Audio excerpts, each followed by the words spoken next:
Um, we'll just get through as much as we can, as much as we can handle, our brains can handle, and then we'll save some more for next week. Because we're going to be doing these Saturday lives. I don't know for how long. I guess until God says no more or the world ends. One is fine with me.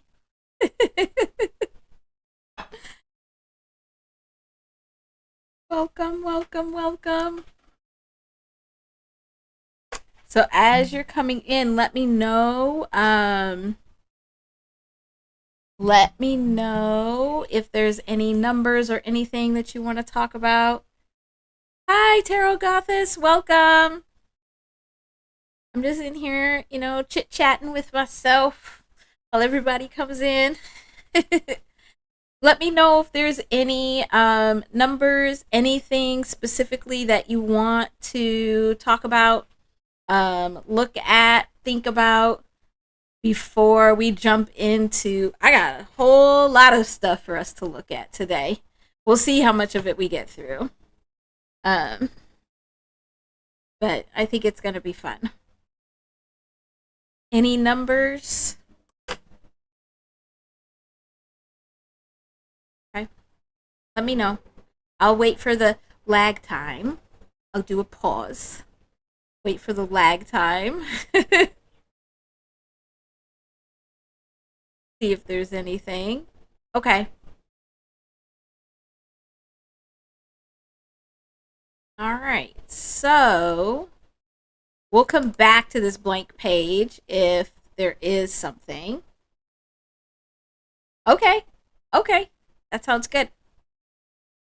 I did want to touch on so yesterday in yesterday's live we talked all about September vibrations. And I did want to, and then I did put that video out about hip hop's vibrations in September. But there was one part that wasn't in either one that I want to make sure that I include for us today. Oh, hi, Majorly B. Thanks for being here. So we'll start with that, because I know people don't get notifications. So we'll start with that, and then we'll jump into some of the hip hop charts. But if at any time there is a vibration, a number, anything that we're talking about that you are not getting, make sure to ask me. I don't have a problem stopping and going back or talking more about things. Also, as other people come in, I probably will do like recap reviews. So this is what we want to look at. Yes, this is what I want to look at first. So on God, I can't believe that was just yesterday. So yesterday we ended that live looking at this configuration where we had these two patterns, these two triangle patterns within the astrology on, and this is for September 12th. So coming up in a couple of weeks. And the importance of this date. This was one of those dates that I highlighted as potentially a date where we could see new music or some big things in hip hop. And it's because on the 13th, 14th, so like the day after, is when we have both the Mercury Hezemi,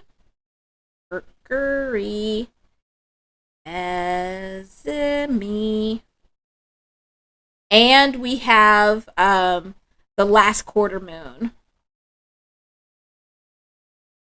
And we've seen that both of these times are when we've gotten some big music, especially out of the TDE camp and from Kendrick Lamar. So kind of exciting. But I wanted to talk more, just really quick, about what we're seeing here in this mirror image, because we don't see this very often. So it's kind of like there's this mirror that's right here in the middle. I don't know why this keeps going to medium. I don't like it at medium. It's too big, and then my handwriting is too big, and then you can't read what I'm writing. It's like there's a mirror here, and now these are mirror imaging each other. And what's happening is on this side, so over here, doop, doop, doop, this is what's happening like at a big universal level. And then on this side, this is what's more happening on an individual level. And this is individual, like for everybody, including like hip hop as like a collective. Also, the other thing to note is that on this universal side, this is going to last for years. So these are like long-term lessons. And over here, this is only going to last for like days. So it's shorter term lessons on this side. But what we need to be doing is we need to make sure we're using these individual short-term lessons towards these long-term lessons. And in hip hop in particular, we see quite often these mirrors that happen. It's like mirror vibrations where like projection is a mirror, but also it's like holding up a mirror to somebody is like letting them know, like any of the diss tracks is holding up a mirror to somebody. It's like, we see you, we see what you're doing, take a look at yourself, and let's fix that, or back down because we already see you. One really good example of this is at the beginning of Euphoria. There's that whole phrase of everything they say about me is true, but it's backwards. That's like a mirror image. And so if we think about that as like the example, where saying it forward is like the long-term lesson, or actually backwards would be the long-term lesson. But either way, both of those phrases add up to a numerical vibration of 405.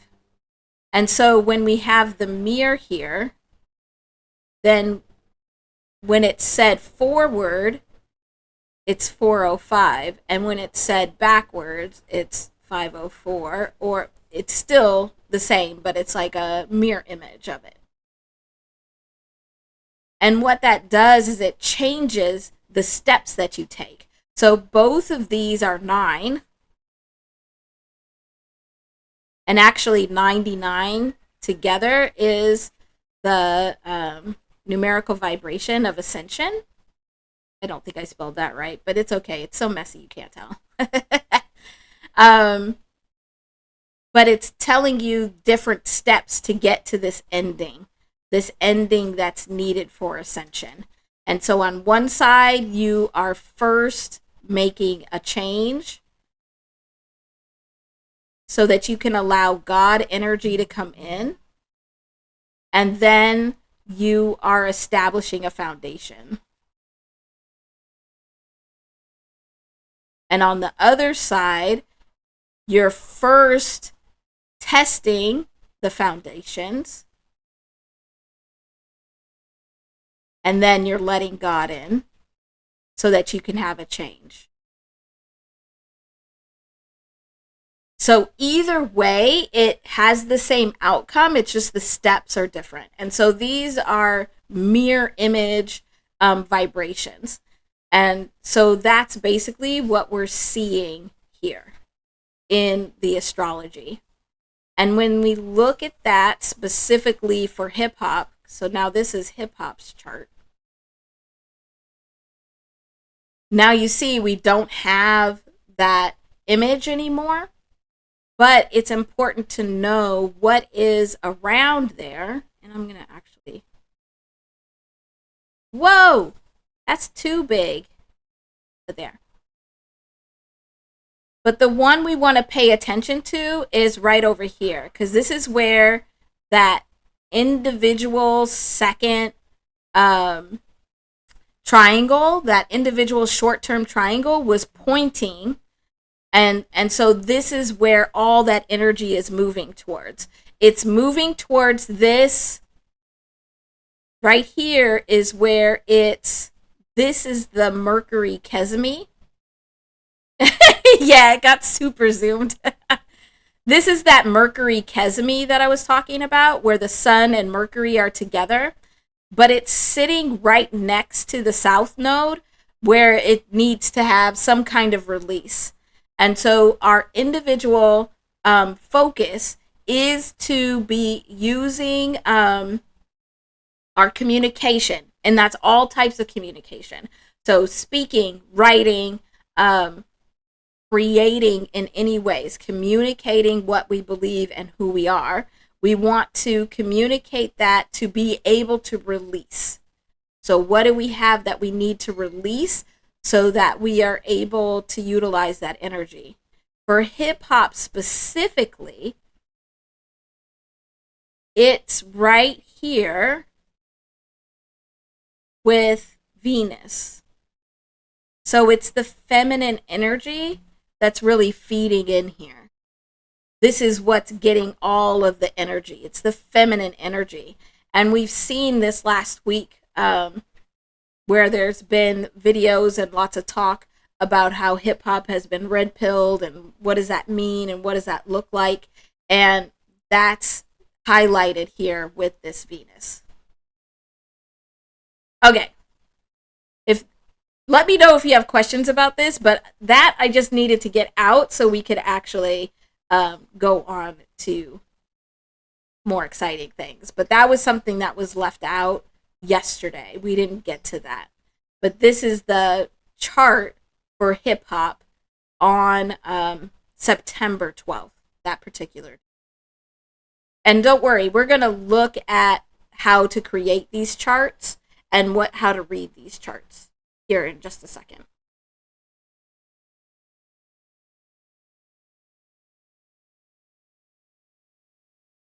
Okay. So, I hope Josh gets here because Josh had an amazing idea in wanting to really compare and look at the numerical vibrations and the astrology for different artists with hip hop and with each other.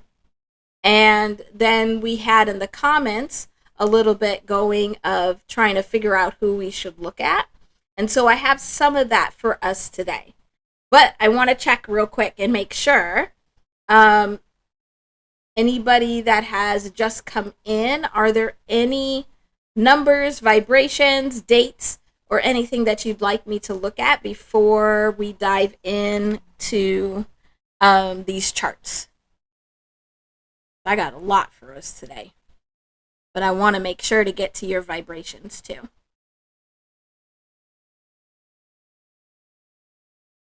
Oh, also, let me see if I can do it because I can't see where it is, but it's on the screen for you all. Remember that our vibration for this week is 109. And so we'll talk about that at the end.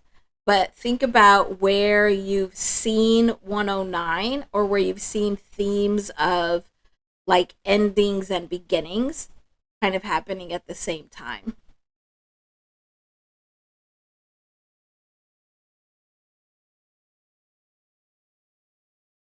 Better. But that's the 109. Okay. I'm going to give you all a little bit, but it doesn't seem like anybody has any pressing vibrations that we need to look at right away.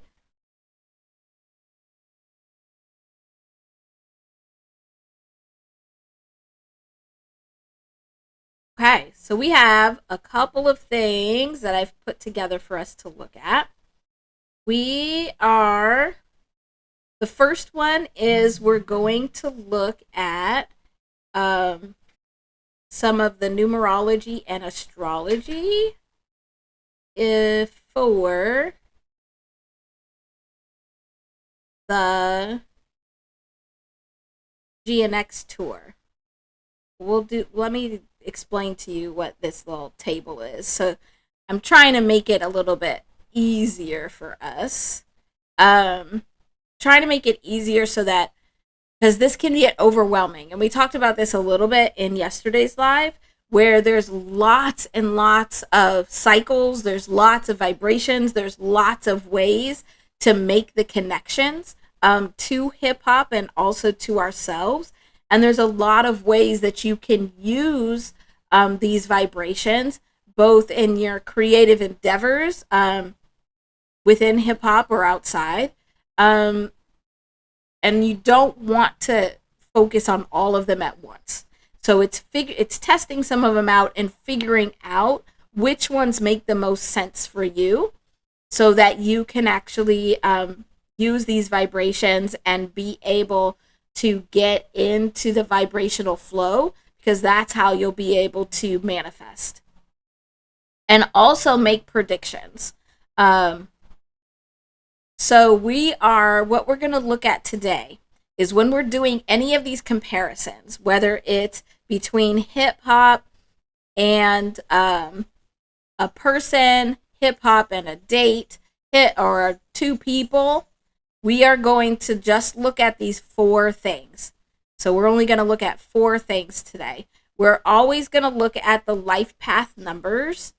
So we'll get the life path numbers and we'll look at what's happening with those together, because that's a really easy way for us to be able to look at the blending of vibrations and look at how we work and sync up with other people.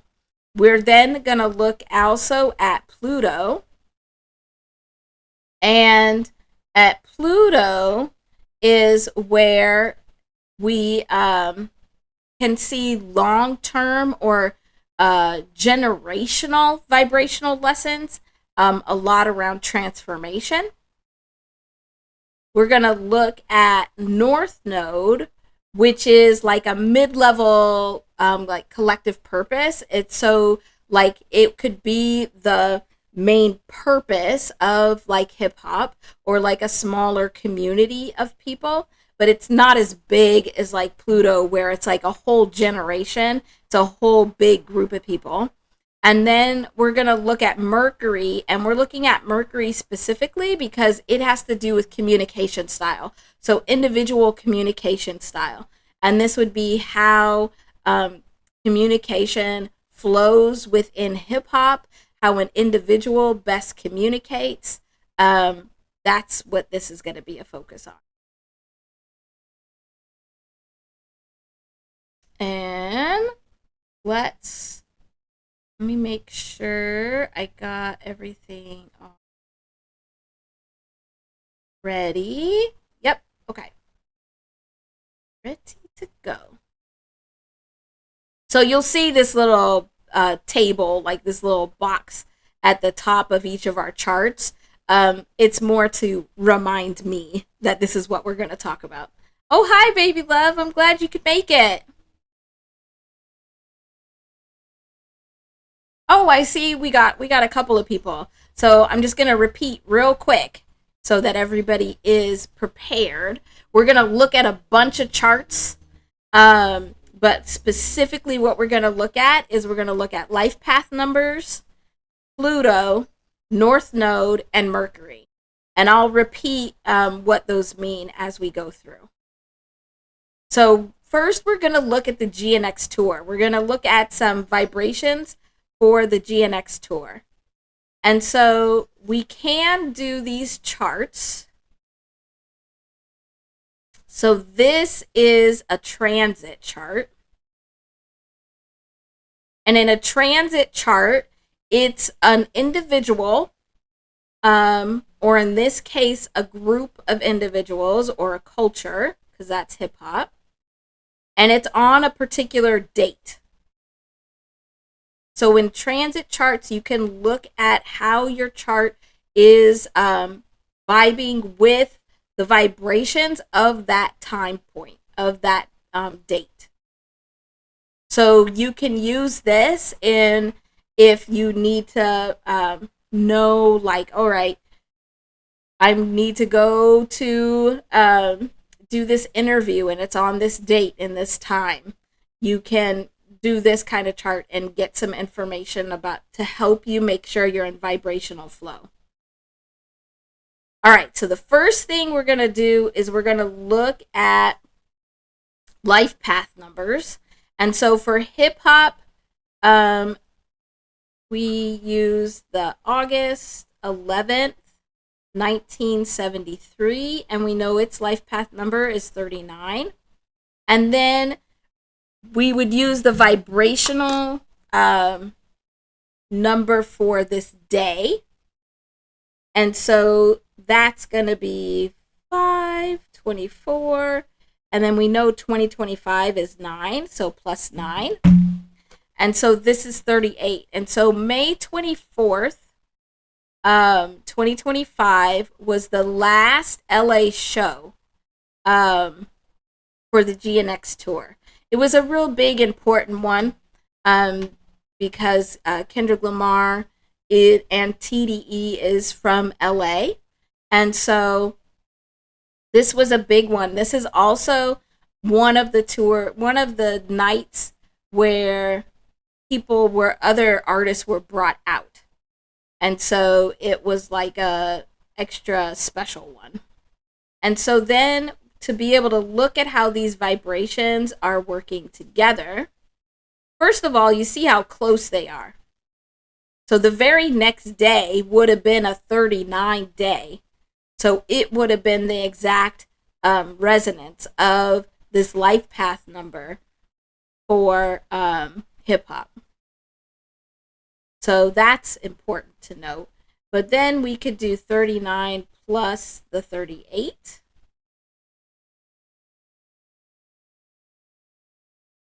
And we get 77.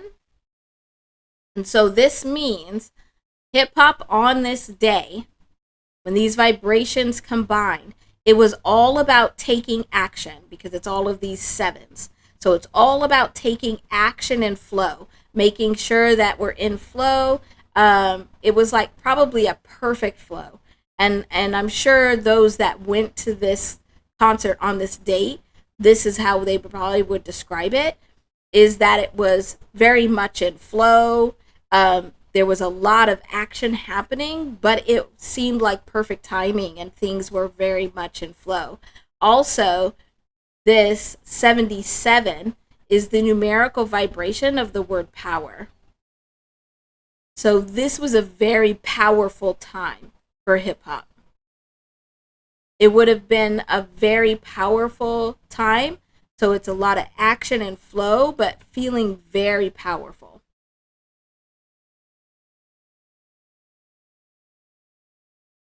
So then that's how we would use our life path numbers together. And we'll have some more examples of this. So we'll get some more examples. But this is why it's also important for you to know your life path number. And then really people that you're interacting with on a regular basis, if you just have their birthday, you can get their life path number also. And you could see how you're vibing together. How are your vibrations working together? So how we look at this chart, this crazy chart here. Let me see if I can.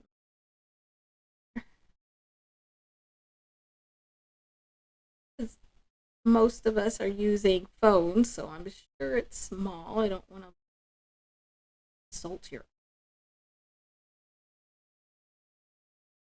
So hip hop, the natal chart, so the individual's chart, is always going to be in the middle.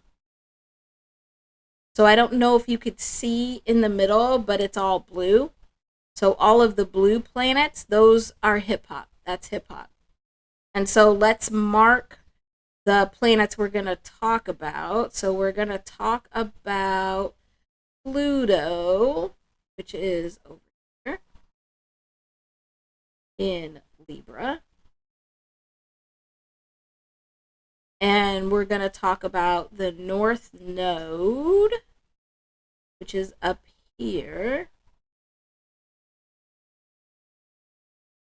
in Capricorn. And we're going to talk about Mercury. Where are you, Mercury? Oh, yeah, over here. Mercury over here, where it's just barely in Leo. Then this date is actually the outside orange part. And this is a transit chart. So, like, if you're looking it up, you just look up a transit chart. I like using Seek, but there's lots of sites where you can get this for free, and you just put in both birth dates. The only thing is that this works best if you have the birthday, the location of birth, and the time for everything. And so for this GNX tour, let's find here's its Pluto over here in Aquarius, and North Node is right here, and Mercury is right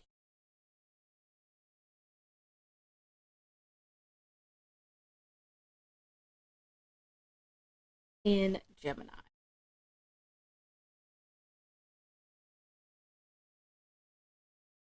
So, what we know is that Pluto is all about these long-term lessons, these long-term goals, and it's about transformation. And so hip hop is all about transforming Libra, which is partnerships, and also justice.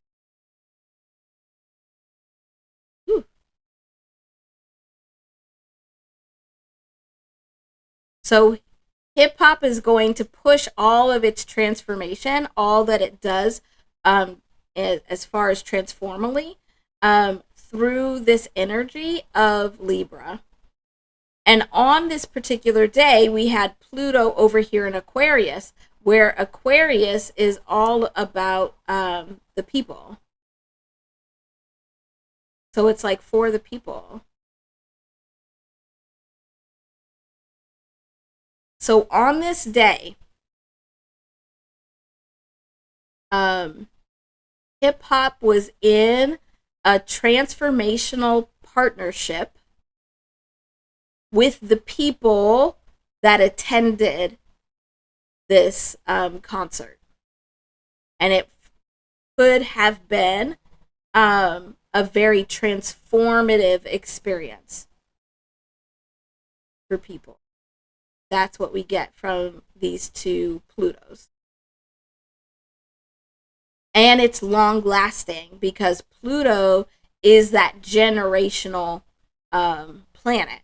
So hip hop's generational purpose in transformation is to bring an understanding and some information and transformation to how you do partnership and justice.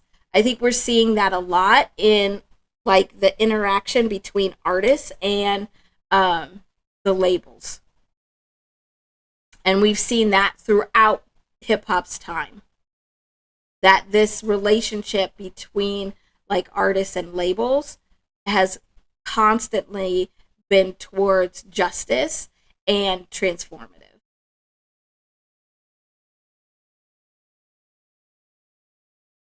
Then if we look at North Node, so North Node for hip hop is over here in Capricorn, which means its South Node is over here in Cancer. So South Node is what you already know. So the South Node is saying that hip hop came into this world. It was born into this world already knowing how to be a nurturing mother, how to nurture the creative side of anybody that was part of its family. Family was extremely important. But the energy now is going towards its purpose or its mission, which is the North Node. So it's now time for hip hop in this lifetime to really focus more. It's supposed to be focusing more on the money and on the structure of things. Because Cancer is mother, Capricorn is father. And isn't that interesting? So the purpose is to draw in and draw to this father energy and to be an authority figure. So instead of just being the nurturer over here at the South Node, it's meant to start being more of an authority figure. And so then on this particular day, we have the North Node here. And this is the North Node in Pisces.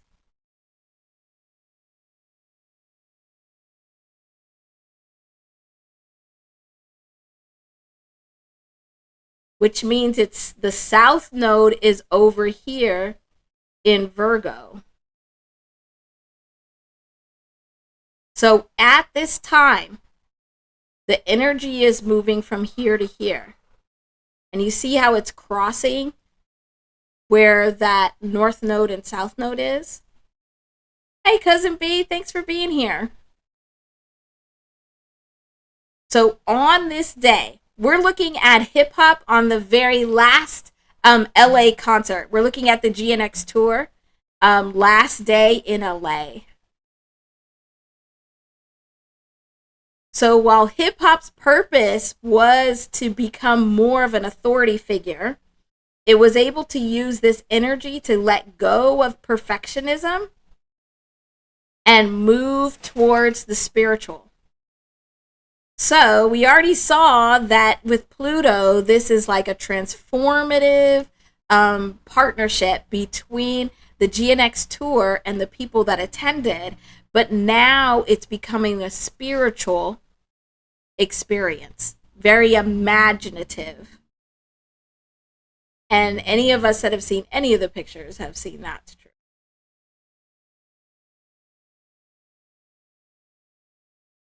The last thing we're going to look at, and luckily it's the last thing because this looks crazy. I feel sorry for any of you that are just coming in. Let me know if you need a recap. What we're looking at is we're looking at a whole bunch of different charts and vibrations and seeing how they're working together. So here we've already seen that with the life path numbers of hip hop, and on this day, May 24th, 2025, which was the final LA show for the GNX tour, that it was full of action and power, because that's this 77. We've seen with Pluto that it's a very transformative experience between hip hop and the people that attended or the people that even tapped in at all. And it became a very transformative thing for the people. It was meant to be transformative for people. And that it kind of coincides with the purpose of hip hop, which the hip hop is supposed to become more of an authority figure. And it was able to use this energy to become an authority figure in a spiritual way, in an imaginative way. Like we talked about a lot with the GNX tour about how it was setting the bar of this is what a co-headlining experience should look like. Both Kendrick Lamar and SZA are extremely imaginative and spiritual. And that would have been very strongly expressed on this day because of this North Node in Pisces. And actually, this North Node in Pisces stays there for 18 months, so like a year and a half. So for the whole GNX tour, from the beginning to the end, we're going to have this. Like the whole GNX tour is going to really be pushing on this spiritual nature. Same with Pluto, because it doesn't move very fast. So every date on the GNX tour will have this transformative partnership experience with the people, and it's for the people. And it's really about creating an imaginative spiritual experience that can be transformative.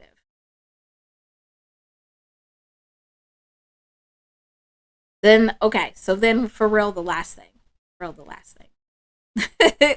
For real, the last thing we're going to look at is Mercury, because Mercury is how you would communicate this. So this is the experience that is happening on this day.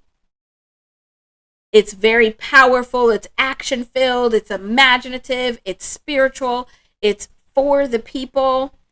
But the Mercury is really going to give you how is that communicated. And especially because this is a concert, it's how do you hear and communicate those messages through the music you're presenting.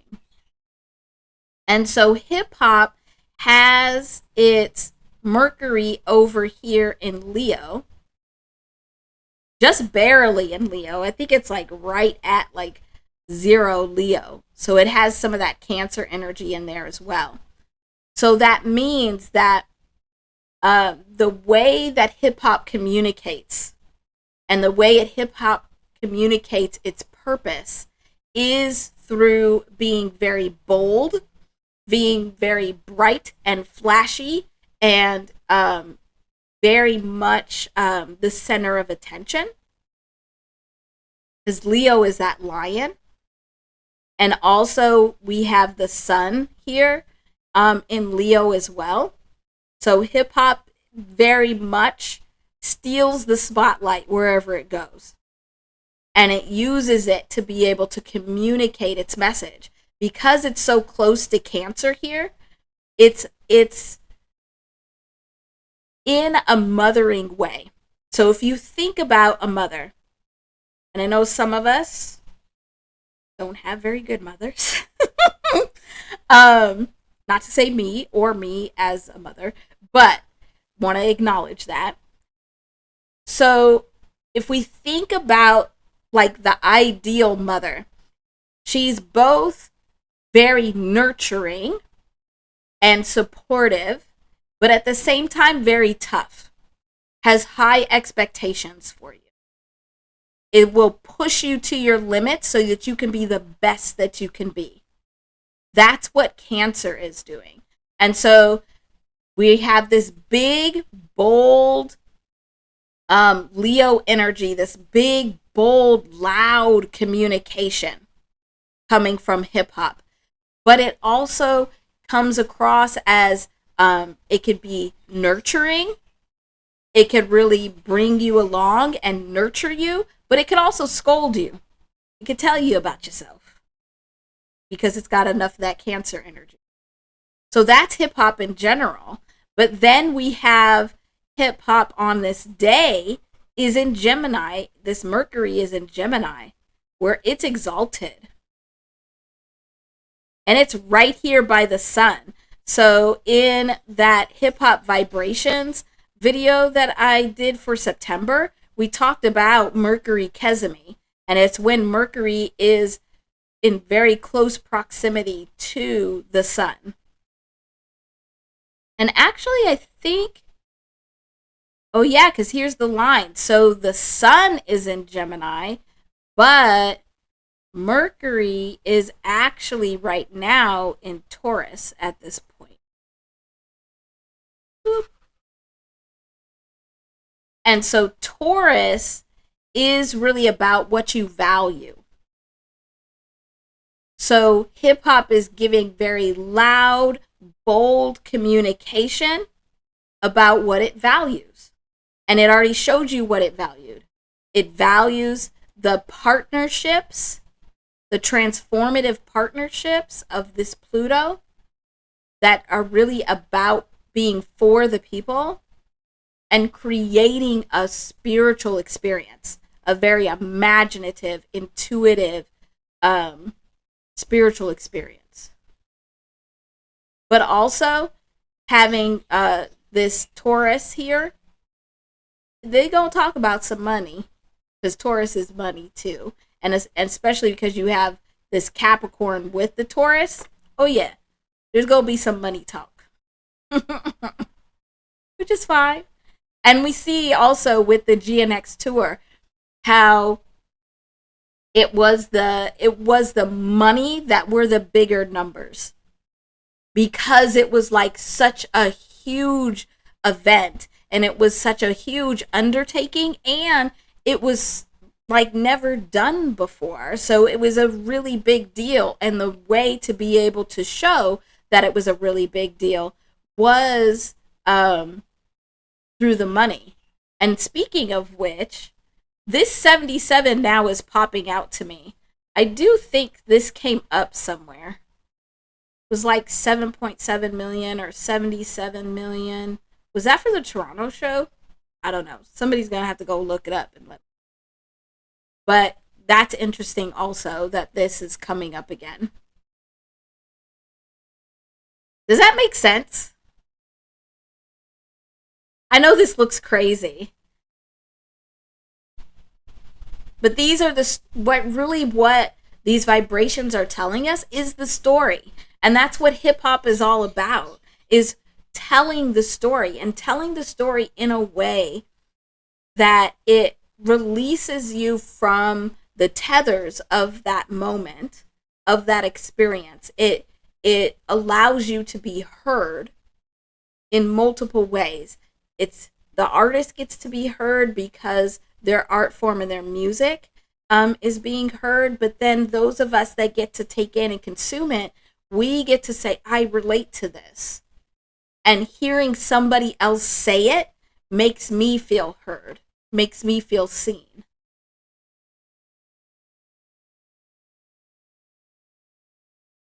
Good.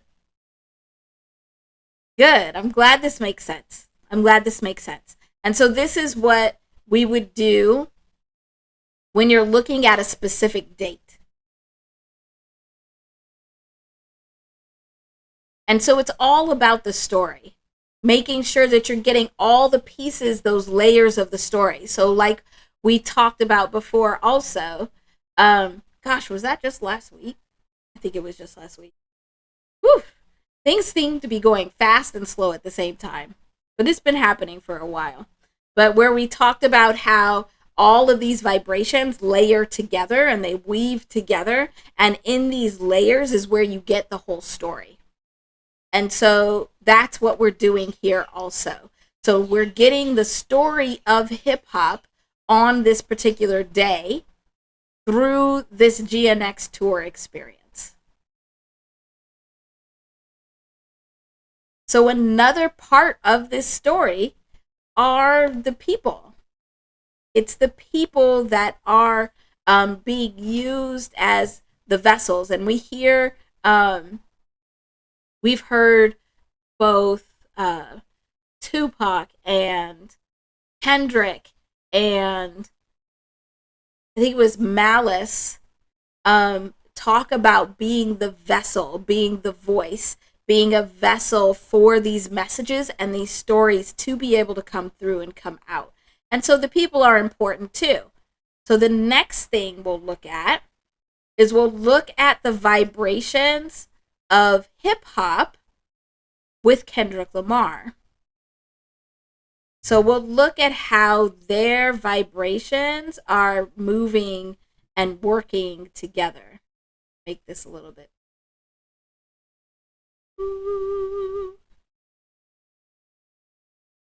I can also zoom, but this thing is just rude. It won't let me like fine tune the zooming.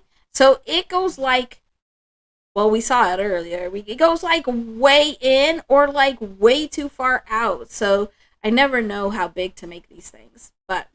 And this is why I'm late going live, because I was trying to get all these charts together so that we could look at them without looking at them, because I wanted to look at these together with you and find the story with you so that I could better explain how to find it. But it was so hard not to look at these because some of the patterns in some of these are very interesting. So it was very hard. So here we are considering hip hop a culture, an individual. It has its own set of vibrations. And so this is, there's lots of different charts that you could use to look at like two people, or like a person with a culture, that vibration. But the one I prefer to use is Synastry. Oh my gosh, I hope that's spelled correctly. Synastry chart. So if you ever want to look at this, so if you want to look at this like with a partner or a potential partner, this is something you could look at. Again, if you want to look at the astrology, you have to have the birth date, the birth location, and the birth time. Okay, I'm going to get a drink of water and so we can get going. And please, all of you, make sure that you've hit the like button. I think we're pretty even on the likes, which is great. Thank you.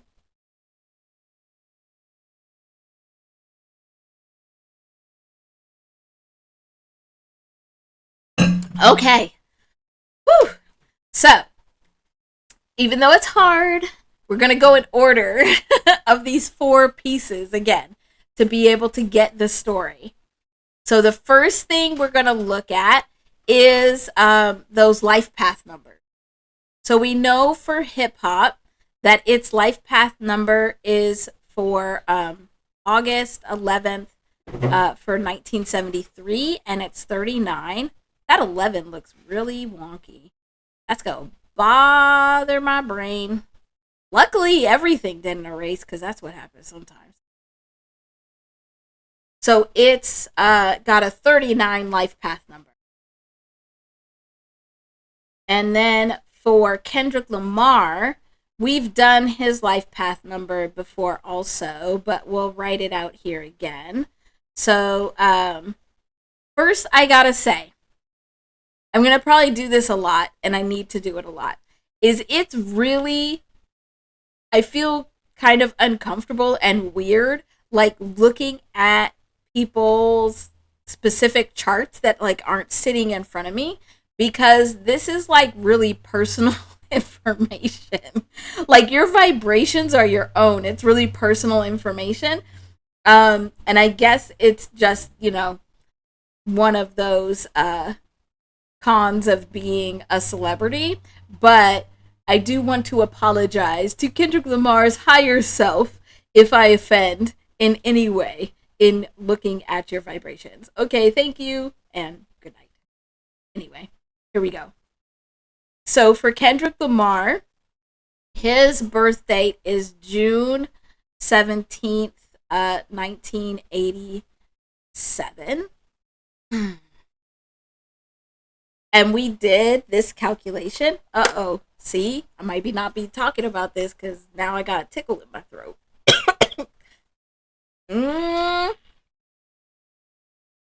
Kendrick Lamar's higher self is coming for me.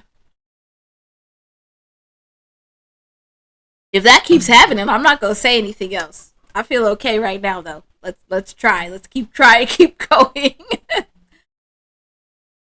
But if we do this calculation, so remember to get your life path number, you first add up the digits of your year. You keep it as a 2-digit number if it's a 2-digit number. And then you add your month and you add your day. And we'll just do this again just to make sure that we get it correct. So 1987 adds up to a 25. And then when we add the 6 and the 17, we get 48. So Kendrick Lamar's life path number is 48. Hip hop's life path number is 39. So we can look at how they are vibing together by doing 39 plus 48.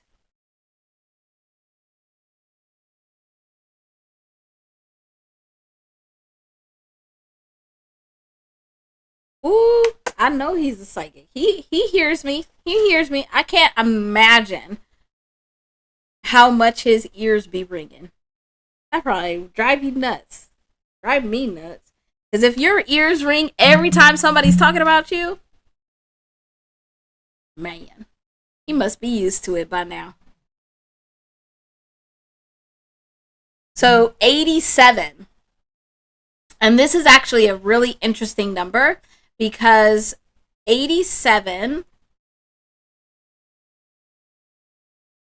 is basically telling us that we first, when hip hop and Kendrick Lamar come together, its biggest purpose is to take action and flow. It's to get into a vibrational flow together, which they do very well, so that you can bring about a spotlight onto infinitely cycling energies like karma. So with the action in flow that's being taken with Kendrick Lamar and hip hop together, it's putting a spotlight on what are some of these karmic activities that are happening. But that's also why he, or how he displays some of his karmic or his psychic abilities, is like you hear what he says and then you're like, oh, that like he was for real. Like that's really karma coming back. And 15, Tarot Gothis, if you're still in here, please add on. The 15 in the tarot deck is the devil.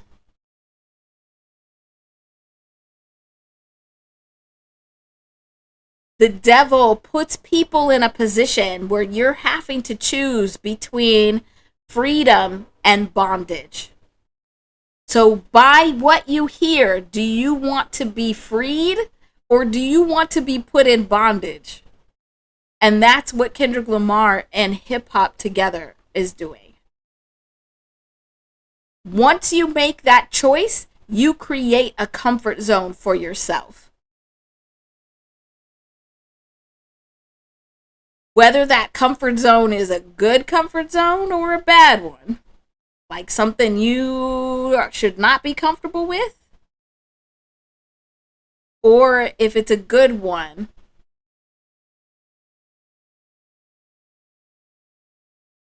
Yeah, no, it's not bad. It's the devil card, but it really is, yeah, like you're saying, it's like putting in your face that you're having to choose. Are you going to choose being comfortable, acting like you don't see what you see? Because that could be a comfort zone that isn't good. Are you going to continue to be comfortable with things that have been shown to you are not good? Or are you going to make a change? Because we also have this 5 here of change. Are you going to make a change so that you're freed? So that you could be freed from whatever that is that you were told. and step into a new comfort zone in a very comfortable place. I think this is why also Kendrick Lamar feels very comfortable in hip hop. And he's found this place where he can just be himself and be comfortable. The other thing that is coming up, yeah, it is. I just had to double check something. But this 87 is also the numerical vibration of the word truth. Yes, you heard that right. Truth.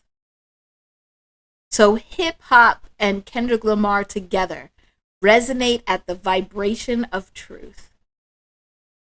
Damn! Well, all right.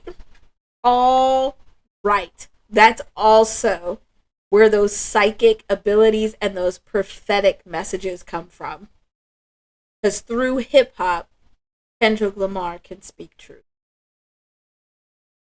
That's why also, that makes so much sense. That's why also, even if he told a lie, even if some of the things he said were bull-faced lies, where he's just trying to diss somebody, it feels like truth. Because him and hip-hop together resonate at this vibration of truth. Well, okay. And that goes back to this devil card where the truth is going to make you choose between if you are going to be comfortable in bondage or comfortable in freedom. Hi, Tiff Tiff. Thanks for being here. Welcome. You came at a really good part. We are looking at the life path number of hip hop and Kendrick Lamar together, and just found that they resonate at 87 together, which is the numerical vibration of the word truth. Well, damn. I don't know what else we need to say. But here we go. So that's just the first one. So we haven't even looked at this synastry chart with hip hop and Kendrick Lamar to see how these other vibrations are working together. Just their life path number. That's insane. Insane. All right, I'm going to just breathe for a minute. And then we will start looking at this synastry chart.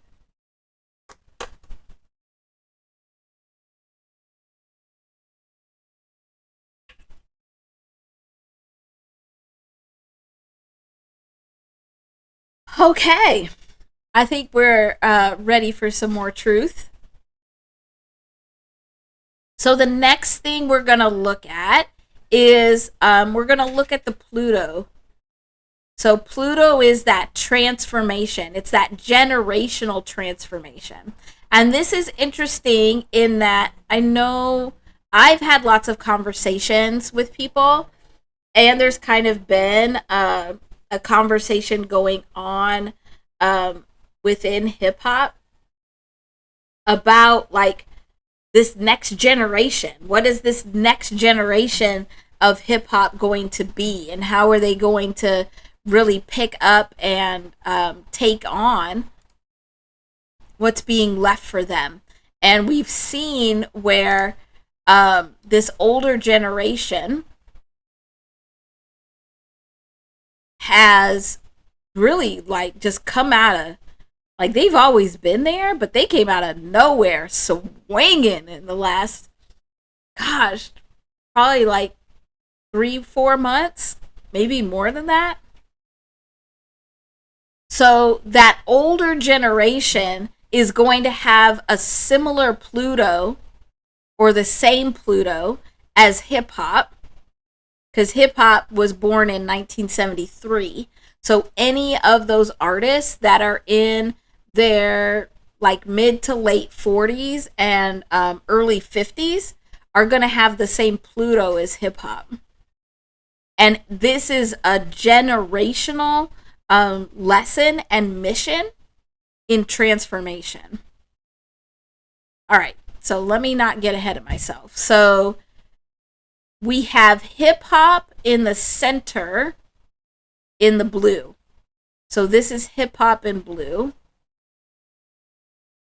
And then we have Kendrick Lamar's chart is in the orange on the outside. And I like the synastry chart because it's not recalculating anything. So you can get other charts where it's like a couples chart where it puts all of the planets like at a center place based on where each person's planets are. And it's like your couple vibrations, which is cool and all. But here, when you're looking at the synastry chart, it's two individuals, which is really probably how we should be in partnership with each other, is that we're interdependent. We're individuals that are choosing to be together. So that's why I like looking at this synastry chart. It doesn't change the vibrations for either individual. It looks at them together. So for hip hop, we just saw in the last chart that, let's see, we have Pluto. Where are you, Pluto? Oh yeah, it's hiding over here. Here's Pluto, where we saw it before, in Libra. And then let's look for Pluto here's Pluto for Kendrick Lamar. This is for most of the millennials are in Scorpio. So most Gen Xers have their Pluto in Libra, and it really is about a transformation in partnership, how you work together, but also bringing justice into the world. It's creating transformations. It's like creating transformations in partnership. Oh, okay, good. I'll get to a stopping point and then we'll talk about your numbers. That would be great. So Gen X is really about, and so hip hop's included in that, is creating that transformation in partnerships, in justice, in what is fair. And so we have always kind of seen where hip hop has put this pushback into like, how do you partner? So how do artists partner with a label, or how does artists collaborate and partner with each other? That's always going to be like hip hop's generational thing. Scorpio, on the other hand, takes the transformation deep. It's like a deep transformation. And these are millennials. And it goes extremely deep into a very much emotional space. So millennials are brought into this world. This generation has come into this world, and Kendrick Lamar is part of that, to bring a deep transformation in emotions. And so how these would work together, and actually how Gen X and millennials are supposed to be working together, is Gen X is supposed to be creating this foundation of what partnership should really look like, creating the foundation of what's fair and what is true justice. So then the millennial generation can dig deep in and really draw out that emotional healing. And that is what Kendrick Lamar is doing. He's taking the foundations of hip hop, how hip hop is defined in its spaces, and drawing out the emotion, the very deep emotion. because that's what this Pluto does, creating transformation through deep emotion.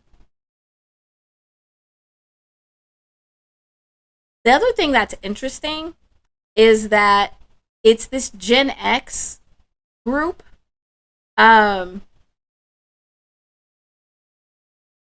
That would have a very, like, it could either be balanced or lopsided or one side or the other with the justice system.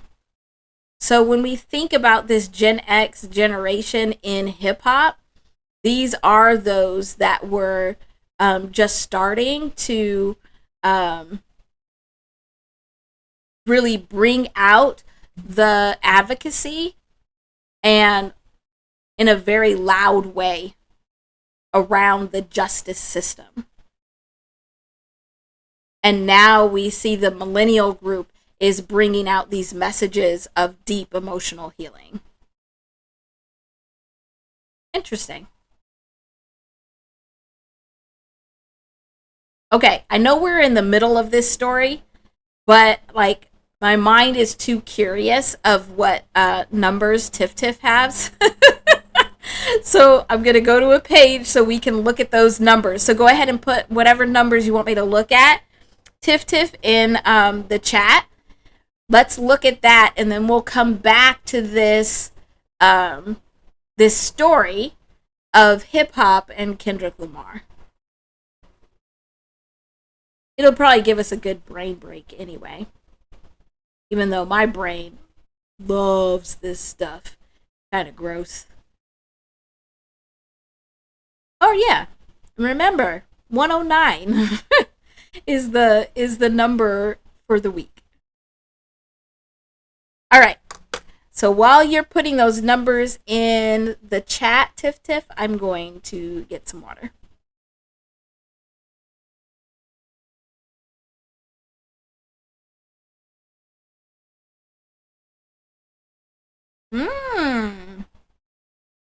Okay.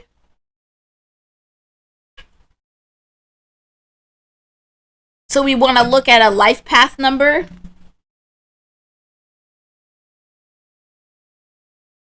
Cool. That's a okay. So this is a birthday that just passed. So we have August 14th, 1995. All right, so the first thing we do is we're going to get this year vibration. And that's 24. And then we're going to add on the month. So August is 8. Thank you, Tiff Tiff. I always worry about when people ask me about lottery numbers or gambling numbers. Because it's too often that you're wrong. So we're going to add 8 and 14 to this 24. And we get 46. Interesting. Okay. And then this 46, so when we do 4 plus 6, we get a 10, and we get a 1. So the ultimate, like, end outcome is a 1 life path number. So very much about enjoying new activities and going into new places, but also having this kind of life purpose of drawing in new energy, whether it's new people or getting people to try new things or to think about things in a new way. That's very much this 1 energy. Yeah, don't tell me who it is. I want to, let's break it down and then you can tell me. Yeah, absolutely. So it's very much about this new energy. It's the one energy is very much about like drawing in energy and presenting it like on a platter to other people. But what's interesting also is that you're not getting to the one directly. You're first going through this 10 where we have this God energy here. So it's the only energy that you can't control. And so it's not just that it's the one. It's not just new energy that's coming in. It's like divine energy. It's these messages that are really kind of coming from like a higher power. They're coming from a space outside of ourselves that are getting drawn in, that want to use this person to be able to get this information out to the world. The way that this person can do this, so the path that they actually have to take to get to this 10 and to this 1 is first through this 6. So it's first learning how to create a place of comfort for themselves and others. So when a place of comfort is created, now it's opening up a space to be able to have these conversations or have a container that actually pulls in this new information. That goes along with this 4, because 4 is foundation. So it's creating, the steps are, first step is creating a place of comfort. So creating a place where everybody feels comfort and welcome. It feels like family. It feels like a tight-knit community is this 6. And in that space, you're establishing a foundation or like a container where these really deep conversations, because you have these God energy coming in. So you have these deeper conversations that are coming in, these deeper messages that are coming in and needing to be presented to the world. Like this is the life path. Let's real quick look and see what this book has. And you let me know, Tiff, if you have any questions or want me to expand on any of this. But in this book, so, Tarot Gothis, if you're still here, this 46 is represented by the 6 of Cups, where 6 of Cups really is about being very generous. It's being generous because your cup filleth over. So it's all of this God new energy coming in and allowing for sharing to be done. So let's see. So this says, 46, you have a dominating personality. You work and play with equal passion. So this person would be very much about creating this comfortable space with this strong foundation, and both the energy of work and play would be in that same place, in that same space. You win others through your charm and wit. That's creating that comfortable space. Cloaking your strong will under a gentle manner. So very strong-willed, very like and it even says you are a natural leader. So very much a leader, but it's like, this is gonna be weird, but it's like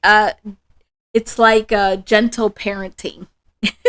Whereas the parent, you are the leader, you are giving the direction, but you're doing it in a very gentle way. You're creating this soft space for people to be in, to be able to do that. You like to be the center of your world and must guard against taking advantage of those who admire your popularity or those who could be misguided by your fine showmanship. So by creating this really strong, comfortable place, people feel so comfortable and they trust you so much that you have to be very careful. This person would have to be very careful to not lead people astray, because they have a very strong voice and they're very, very much a leader, and taking and bringing in this new information and sharing it with the world. It says you have high ideals and should choose a profession in philosophy or science. And so science and philosophy, they're both utilizing that critical thinking. This feels like it's more of the critical thinking. It's like the logic pieces, where it's because of the ability to critically think and use logic, that's why able to present some of these new ideas and this new energy into this space while making people feel comfortable. Yeah, this also says you could be an inventor. It says with your highly developed psychic sense and strong intuition, you could be an inventor. And I think nowadays that invention, we see it a lot of times with that entrepreneurial spirit, of like coming up with a lot of really big ideas, and being able to use that critical thinking and finding a way to create something new or to get this new idea across.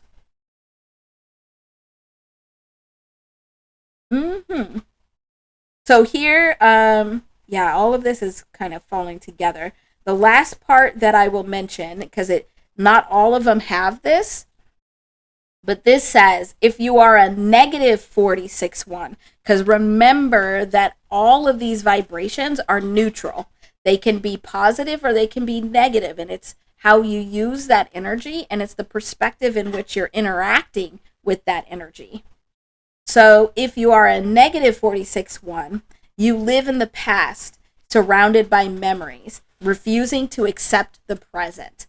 So a 46-1, if they get stuck in the past, which means they're getting stuck in old energy, they're not allowing that God energy to enhance the new energy. They're supposed to be focused on the new. If they get too focused on the old, then that's when they can become stagnant and their vibration isn't the same. They'll come across as childish and irresponsible and can attract a worthless circle of acquaintances. So there could be a 46 that have all of these attributes of being a really strong leader, of being able to create this really comfortable place and a place to have this new energy. But if they don't bring the new energy in and they're too stuck on the past, the people around them will be stuck in the past as well. Okay, there we go. Oh, hi, New Beginnings. I was in a zone there. Welcome. Thanks for coming. All right, Tiff, you want to tell us who this is, or you got some more questions that I should answer before we know? Anybody else have any questions about this? This is just a birth date that Tiff gave us to look at.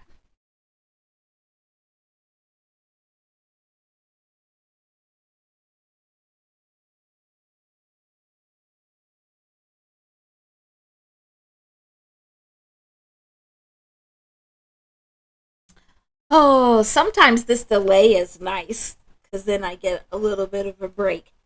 I'm not used to talking this much. I should be, because I taught for a long time, a lot of years. But I didn't even really like it then either.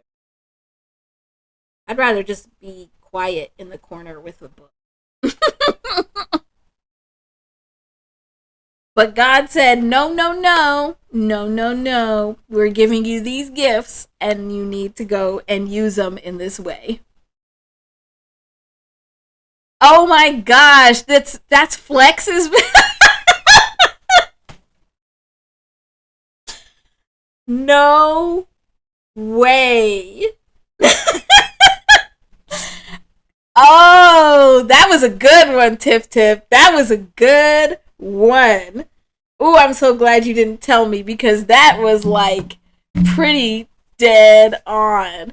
Wow. Wow. Okay. Okay, so this vibration thing actually works, huh? Love that. And well, now that we know, we can also add his name in here. So if we take the letters of his name, it's going to be 6 plus 12 plus 5 plus 24. Put that in. And we get 47, which is another interesting number because this is an 11. That was so great. I loved that. That's an 11 that goes to a 2. And so look at how close his name and his life path number are. Like he really is like jumping into this vibrational pocket in both ways. Wow. That's very cool. That's very cool. Well, and let's look real quick too. Now I'm like all super interested now that I know it's flex. If we take Flex's name, so the 47 plus the 46, we would get 93. Okay, great. That's awesome. I'll let you take a screenshot too. So just remind me to go back so you can get a screenshot so you have a picture too. But this 93 is another 12, 3. We see this a ton. A ton. I'm seeing this a ton as I'm doing more and more of these vibrations within hip hop. I keep seeing this 12-3. So with his name and his life path number, he really is contributing to changing perspectives.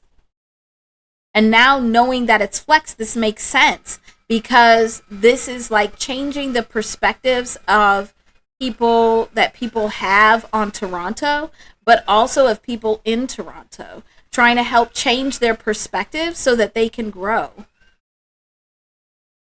And the reason he's so adamant about that is that this 93, this is growth. So trying to push people to grow so that can end cycles, end the way of thinking, end the way of doing things, just make this end. Like these same cycles, the same way of thinking, the same way of doing any of things is not working. And he sees that because of this one energy. He sees very much that there has to be new energy that's coming in. There has to be new vibration that's coming in. Oh my gosh, do you hear that? Somebody decided to blow the leaves. Like, why is it every time I'm doing a live that they decide to do stuff outside? Really? It's Saturday. Okay, so there you go, Tiff Tiff. You can get, let me know when you have a screenshot of this, and then I'll go up higher so you can get the screenshot of all of that above. I love that.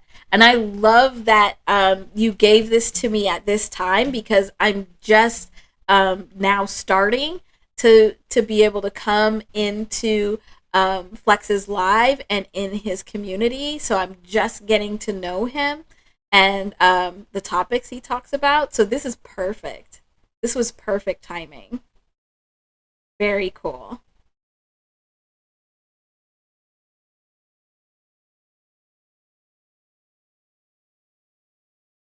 Okay.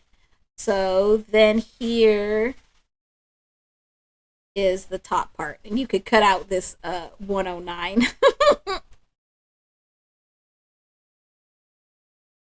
Make sure you get all of that. There you go.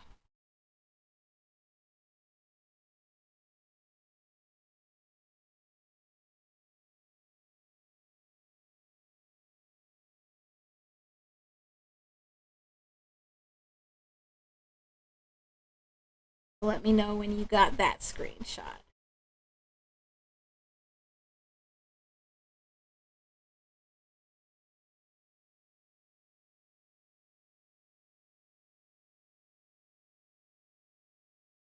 I'm gonna catch up. I'm gonna try and catch up on your. It's so weird to not be in the chat. I think I say this every week. Okay, good. That was fun. Thank you for bringing that, Tiff Tiff. And please, everybody, feel free to bring this anytime. Because this, yeah, this is fun. That's awesome. I didn't know that Flex could be shocked. I might have to try and get a video of that happening. You might have to record that. Record his shock so you can share it with the rest of us. This is awesome. Thank you so much.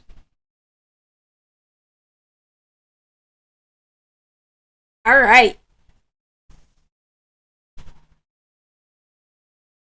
Back to this story. So we are in this really cool story. Oh, that was so much fun. I love that stuff. And I love it when it comes together where the story of a person, you can see that it really is in their vibrations. And here again, we have another one where this is like fitting in a little bit too well with the vibrations. So, to recap, because we've had some people come in since we started talking about this, so I want to make sure everybody has it. Oh, yeah, no, ask a question before we start this. The lag is killing me. Almost as much as the leaf blower outside. I don't even know if you can hear it. Oh yeah, New Beginnings. What I'll do is after I finish this synastry chart, then we'll go back and we'll do another one. Yeah. So just have it ready for me. Absolutely. Do I need to go back to the chart, Tiff Tiff, for your question? I'll wait till you type it. I'm being impatient and the lag is like...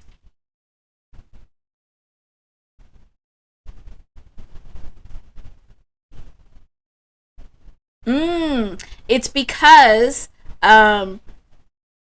you're not just your sun. And it's changing very much even more now. So for those of you not in the chat, the question is about kids who are born on the same month at the same time, so different.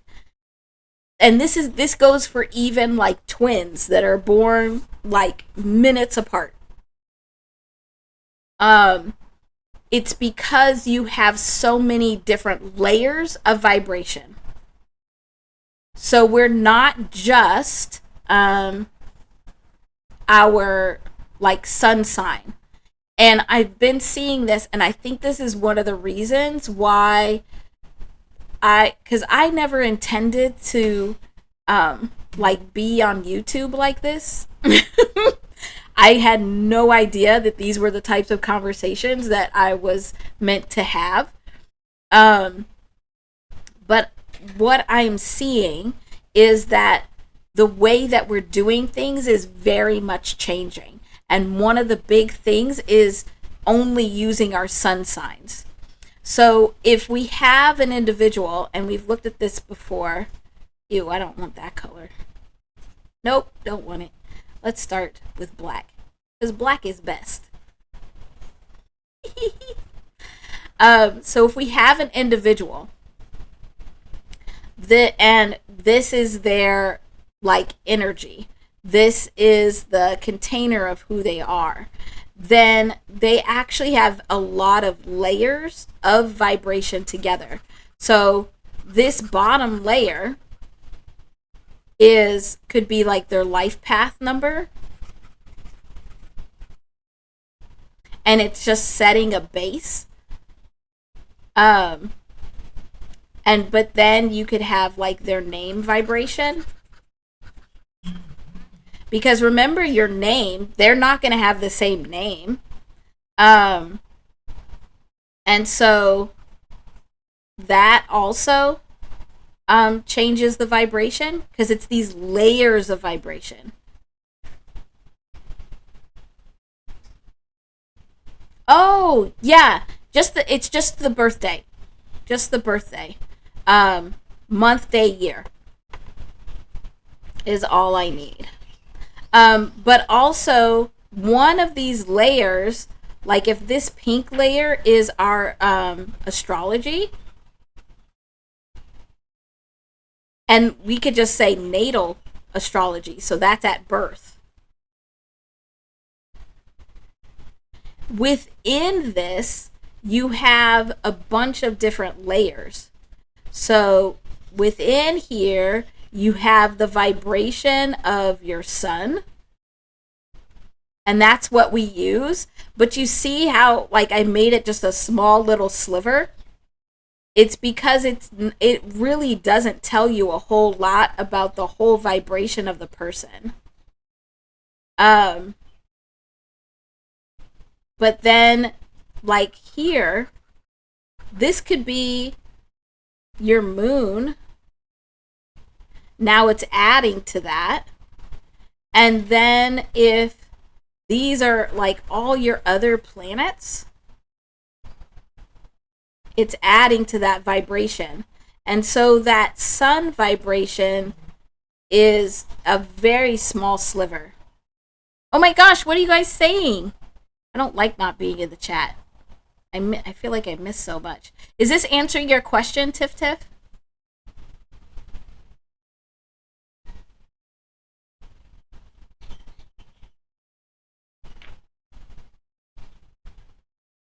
Oh, thank you, baby love.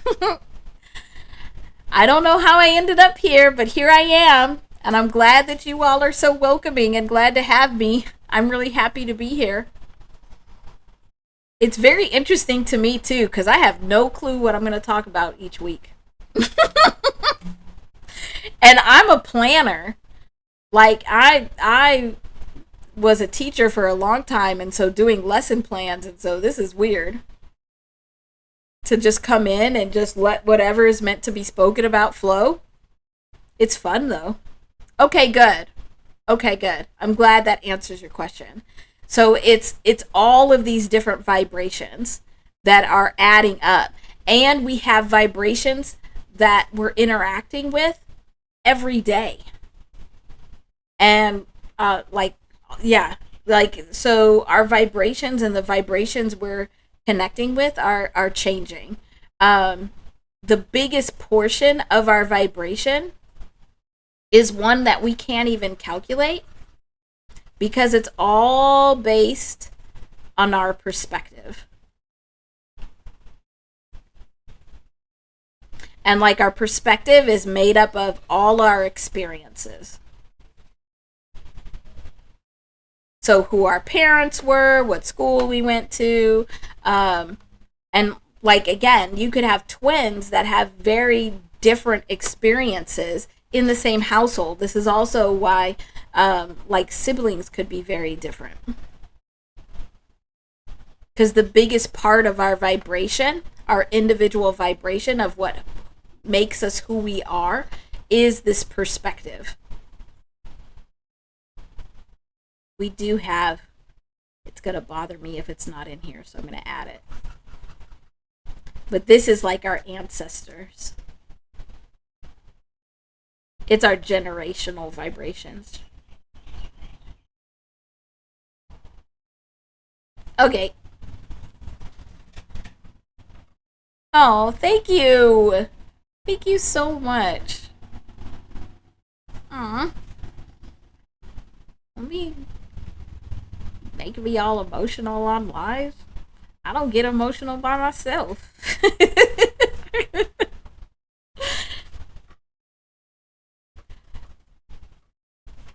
Tiff Tiff, do you need anybody, or Tiff Tiff or anybody need a picture of this? screenshots around. I was just actually thinking the other day about how I could get you all some screenshots. Okay, let's look at yours, what you have right now, New Beginnings, since we haven't started back on our story. That works.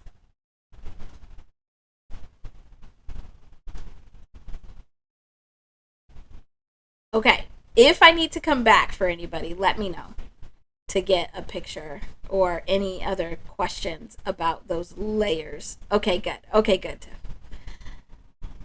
So let's look. Do you got a favorite color? What color should I use, New Beginnings? I feel like you have a color you want to say. So let me know what color. What color you want me to use.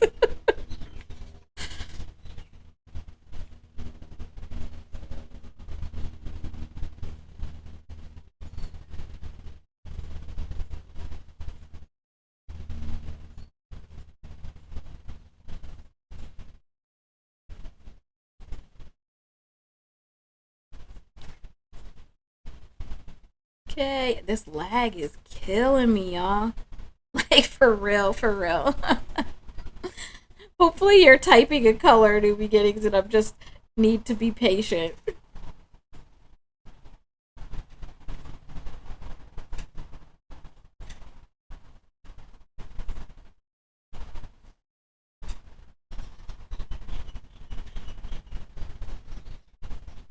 Okay. I'm not seeing one. So I'm going to just choose one. And then if a different color comes through, then I will change the color. All right. So we are looking at July.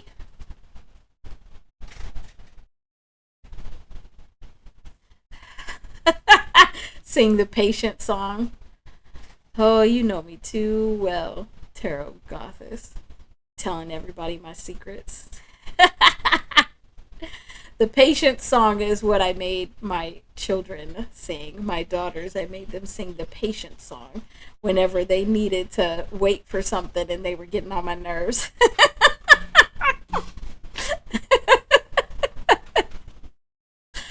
Oh, goodness. All right, here we go. So, the first thing we do is we add up the year. So 1982,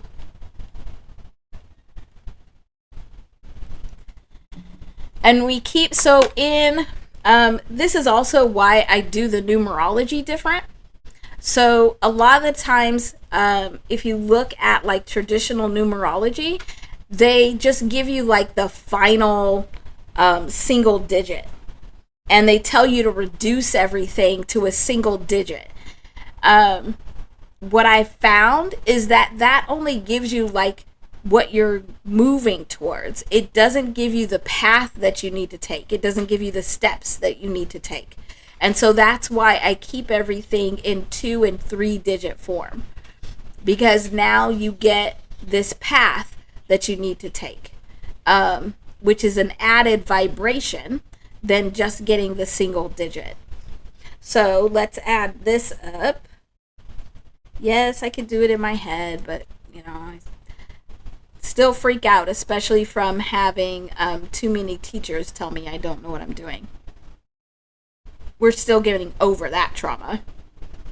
So we have 20, and then we're adding the month. Thank you. And then we're adding the day. And so, we had this one. Your life path number, I'm assuming this is you. If it's not, we'll talk about it. Is 29.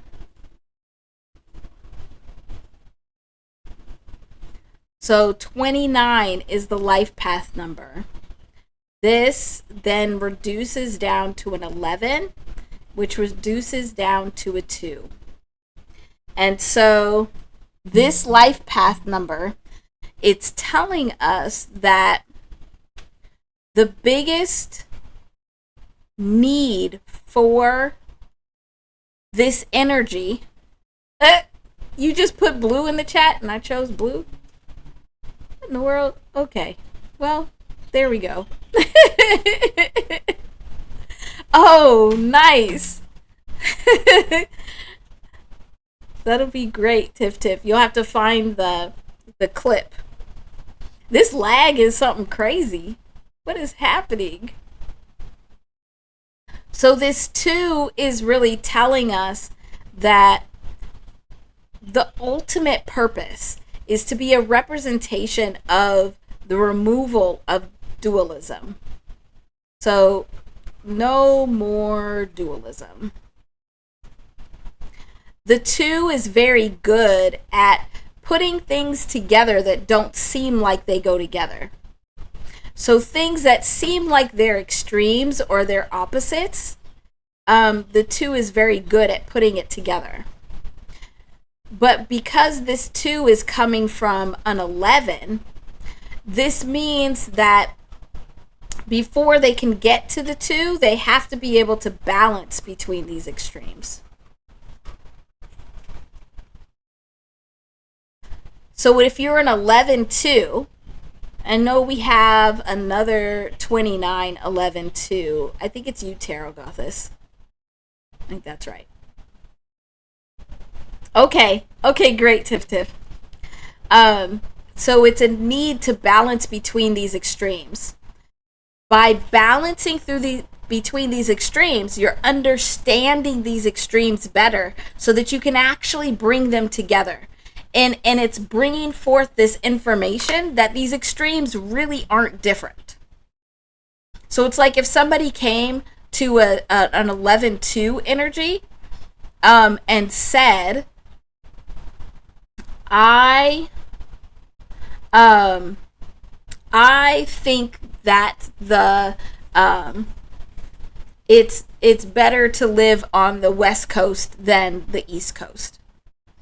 An 11-2 would say, all right, let's look at what are the differences between West Coast and East Coast. And in that understanding of those extremes would eventually say, no, they're pretty much the same. The cost of living is going to be pretty much the same. There's some differences in weather, but there's not differences in culture or in activities, or like they are more going to tend towards the things that are similar, not the things that are different. But the way that they get to being able to do this balancing act is through these 2 steps. So through 9, which is endings.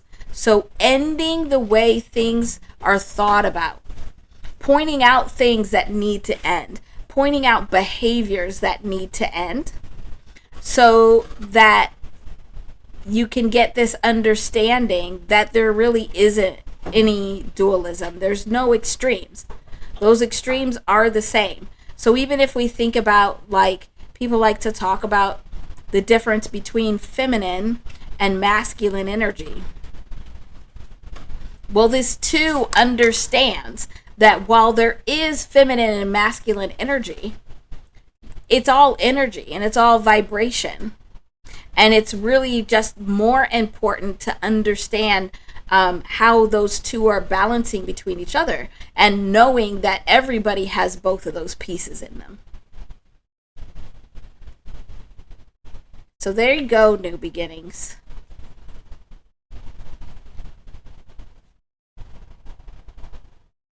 Whose birthday is that? Is that your birthday? Because it feels like you. It feels like that's kind of your energy or somebody very close to you.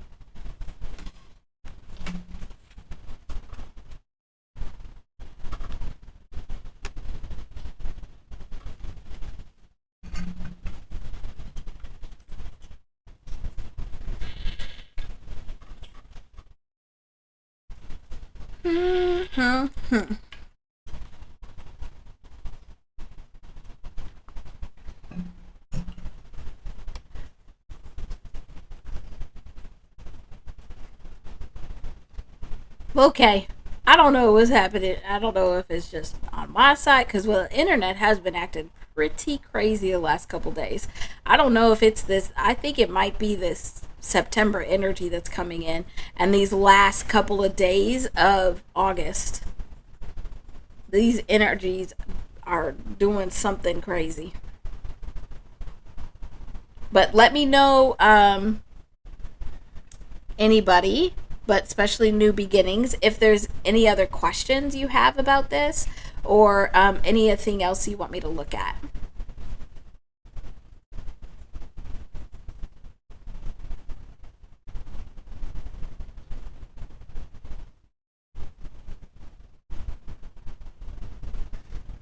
Oh, is that what's happening, baby love? Am I feeling like I'm lagging, but I'm not? No, I think I really am lagging. It feels really weird. Like it's more than usual.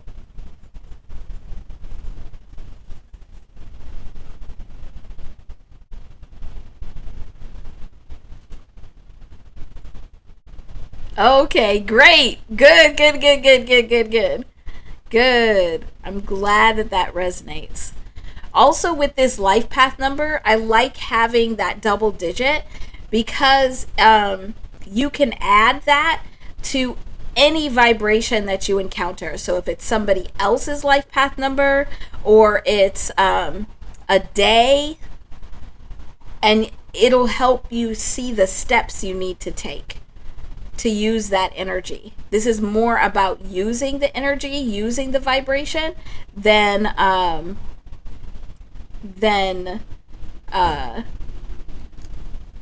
like just playing with it. Like it feels like very much that we just kind of play with the vibration right now, but we need to be learning how to use it. Especially in this hip hop space, because this big shift that is happening, we need to understand energetically and vibrationally where this shift is coming from and how to be able to move with it. And I just believe strongly that that's a lot of that is here in this space with numerology and astrology and really thinking about vibration. Oh, okay. Well, maybe it's just me too.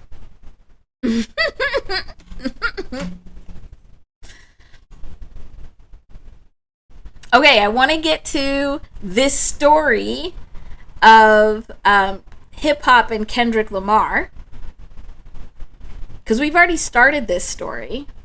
But what any of those of you that did not get this first part, what we were looking at is this is the life path number of hip hop. So just like we just did the calculation, both for flex and for new beginnings, this is the life path number of hip hop. And then this is the life path number of Kendrick Lamar. And what you can do is you can add those life path numbers together and it gives you more information about how those vibrations work together. And what we saw is that these vibrations resonate at an 87, which is the vibration of the word truth. Okay, good. So it's when hip hop and Kendrick Lamar get together, they take action to really draw attention. So that's the 7. They take action that's in the vibrational flow in a way that draws attention to this cycling energy. That could be karma. It could be the routines and the systems and the structures, the way that things just keep going on and happening the same way over and over again. And it gets us to this 15 of needing to really advocate for some change to happen and for kind of forcing people into a change. And whether they make that change or not, it's their decision, but it puts them in a place of comfort where either they're comfortable not changing and they stay there and it's very hard to move them, or They make the change and they discover a new place to be comfortable. So it's kind of like when you start really breaking down Kendrick Lamar's lyrics and verses, it really pushes you to another mental level and spiritual level. It makes you think. It helps you to grow. And then you get to a place where it's not as hard anymore. It actually is quite enjoyable. It feels comfortable. That's the 6. And then we started seeing how hip-hop has this Pluto in Libra and is part of this Gen X generation, where they're bringing transformation in the spaces of partnership, but also justice, because that's Libra. So it's really trying to bring transformation. This whole generation is trying to bring transformation into the world that is changing partnerships. And that's not just romantic partnerships. It can be, but it also is, it seems like it's coming through hip hop more in like partnerships between like society and a people. I think that's why we see hip hop being used so often to like as a social justice advocacy tool, because of this vibration of Pluto here. This is also where anybody that's in Gen X, so any of these older artists that are now back outside and giving us all this amazing music, that's their focus too. Like we just saw with Glasses Malone, where he was actually in a courtroom in his music video. That's this Libra energy. That's this Pluto in Libra energy. It's the justice system. It's partnerships, and how do we make sure that it's balanced and fair and just. Hi Judy, welcome. And then we have Kendrick Lamar, who is part of this millennial generation, and their Pluto is in Scorpio. And this is really about going emotionally deep. So the transformation that this group of people are meant to bring into the world is supposed to be hitting you in emotional deep places, whether it's in a good way or a bad way. That's what they're meant to do, to be able to bring about transformation into the world. So there we got the Pluto. So then let's go to another part of this story, and let's look at the North Node, where the North Node really is about your life purpose. What do you already do? What are you really good at already? And where do you need to push those talents to push yourself to the next level? That's what this North Node is. So North Node here is purpose. You all are just so cute. I love being here with you all and seeing your chats and seeing you just love on each other and welcome each other. It makes me so happy. It makes me want to be in the chat though, and then it makes it hard to not be distracted and stop talking like I'm doing right now. But here we go. We're going to keep on talking. So North Node is really about purpose. So let's first look at hip hop, which again is the blue inner circle. And so hip hop has its North Node right here in Capricorn. Capricorn. And Kendrick Lamar, and that means that its North Node, or its South Node, is over here in Cancer. So we're moving all of the energy from Cancer. That's where its talents are. It's what it already knows.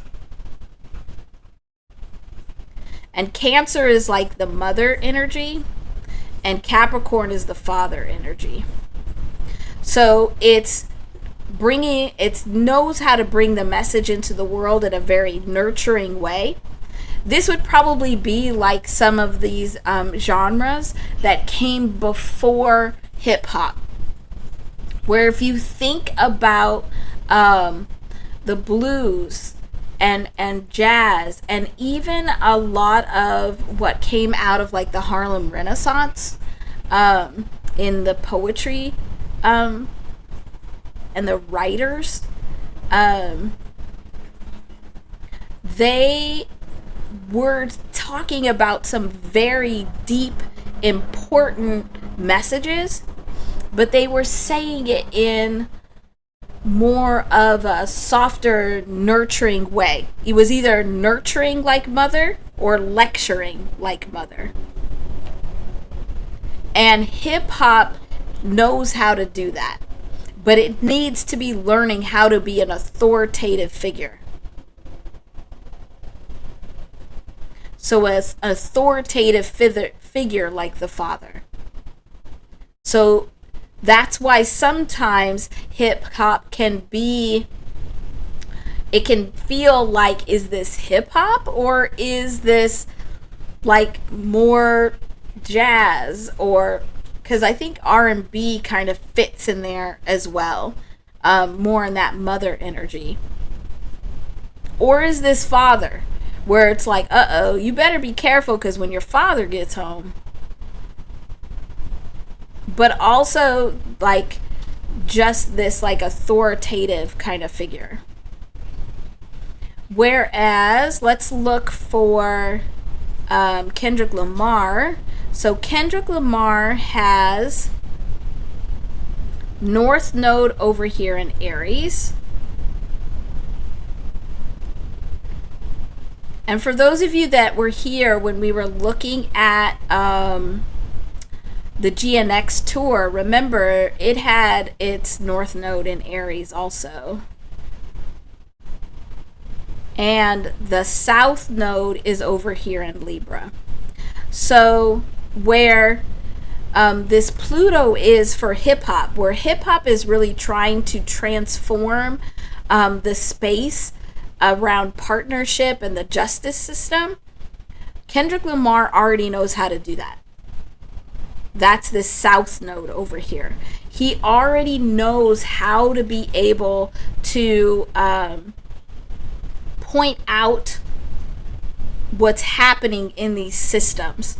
Where is the injustice? Where is it not fair? Where are the partnerships that are not working? But also knows how to be an example and a model of good partnership. So whether he stepped into that or not, in this lifetime, he already has those talents. And he's supposed to be getting to a place where he could be the focal point. Because while Libra is all about partner, it's about we, Aries is about I am. Your own identity and being in the spotlight. So we hear about how Kendrick talks about how, and he even has messages. I don't even remember which of the tracks it's in. I think it is I don't remember which one. But he talks about how he doesn't want to be in the spotlight. He doesn't. He says, you're the only one that wants to be famous. I don't want to be famous. That's what this is. He's used to being in partnership and doing things in collaboration. That's where his talents lie. That's why he can have such close connections and partnerships with people. But he has to move that energy into standing and being in the spotlight and being able to stand alone and be the leader. Moving over to this I am.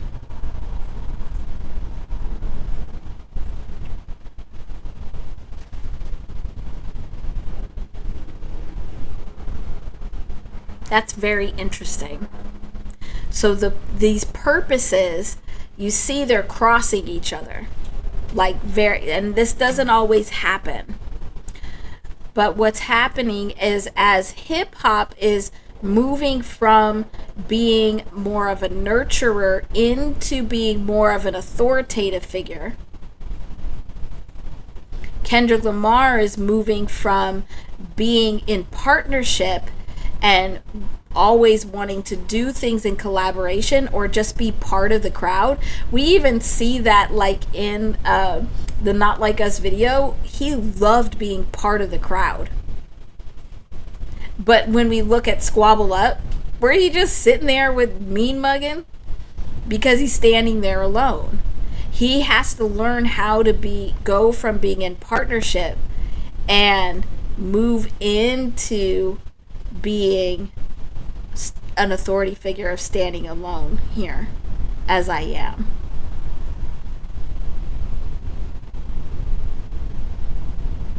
That's very interesting. I waited so long to be able to look at these because I wanted to look at them with you.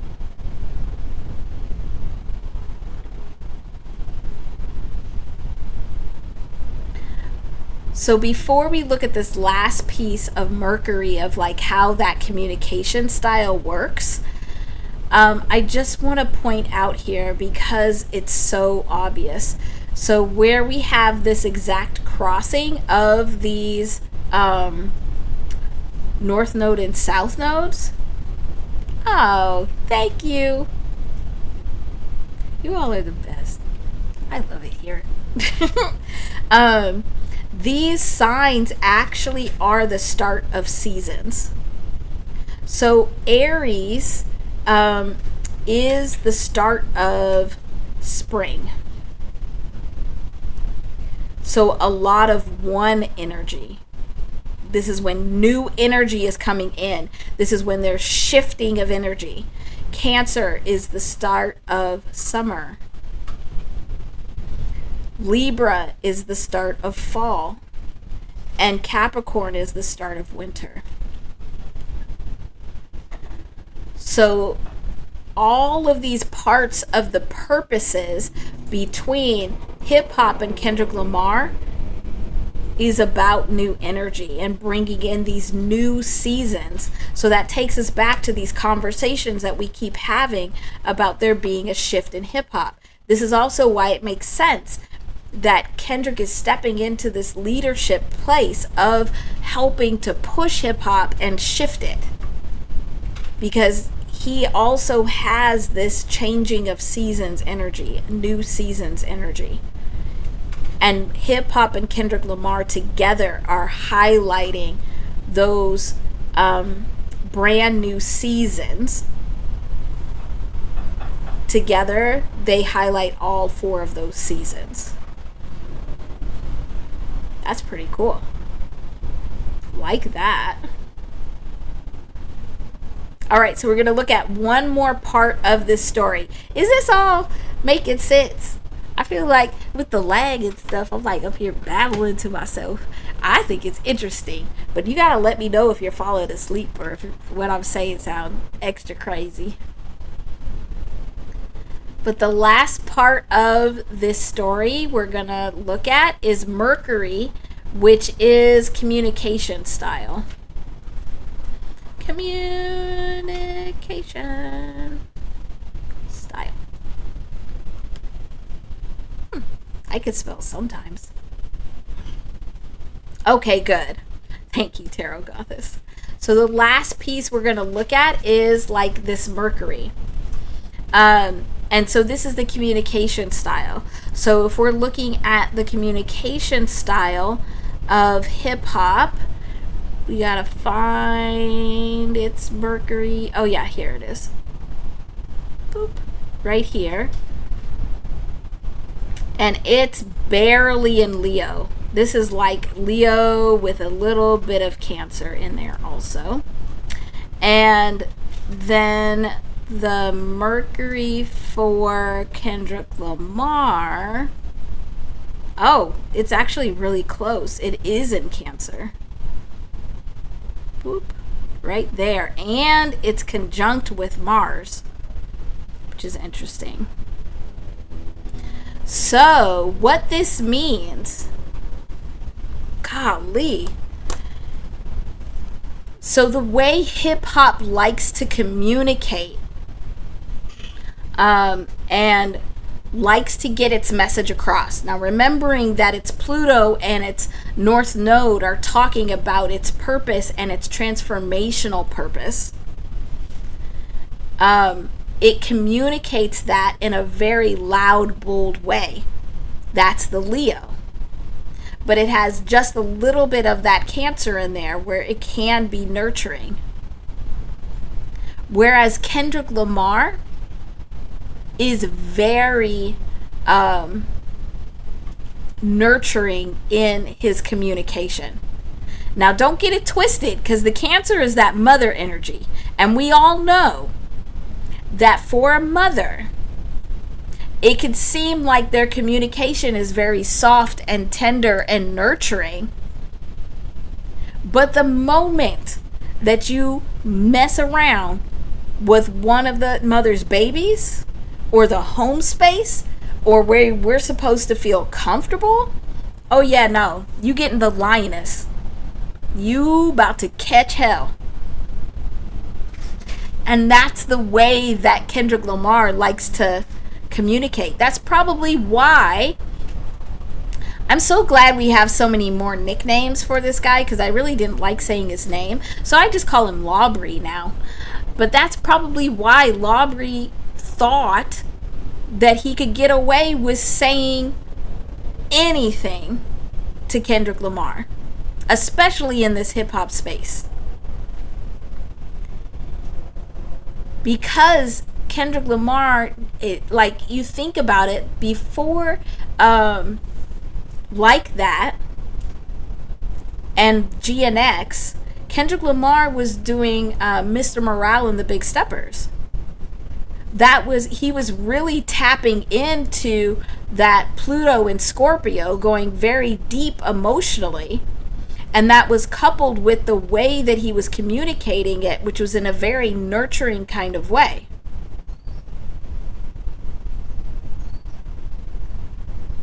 But don't get it twisted. And I think that's also why it's like, you talk about my family, especially like you talk about my children, you talk about my family. Oh no, you about to catch hell. Because now that mama bear, that lioness, is coming the fuck out. That's so interesting to see. It's also interesting to see how Kendrick Lamar's South Node, I'm going to have to use like a dark color here, how Kendrick Lamar's South Node, so what he already knows, is sitting right next to the Pluto of hip-hop, of what hip-hop is trying to transform. But also Kendrick Lamar's Mercury is sitting right next to hip-hop's South Node in Cancer. So what Kendrick Lamar already knows in Libra is adding to the transformation that hip-hop is making. And then what hip-hop already knows with that South Node in Cancer is getting infused in the way that Kendrick Lamar communicates. This is fascinating. I love this.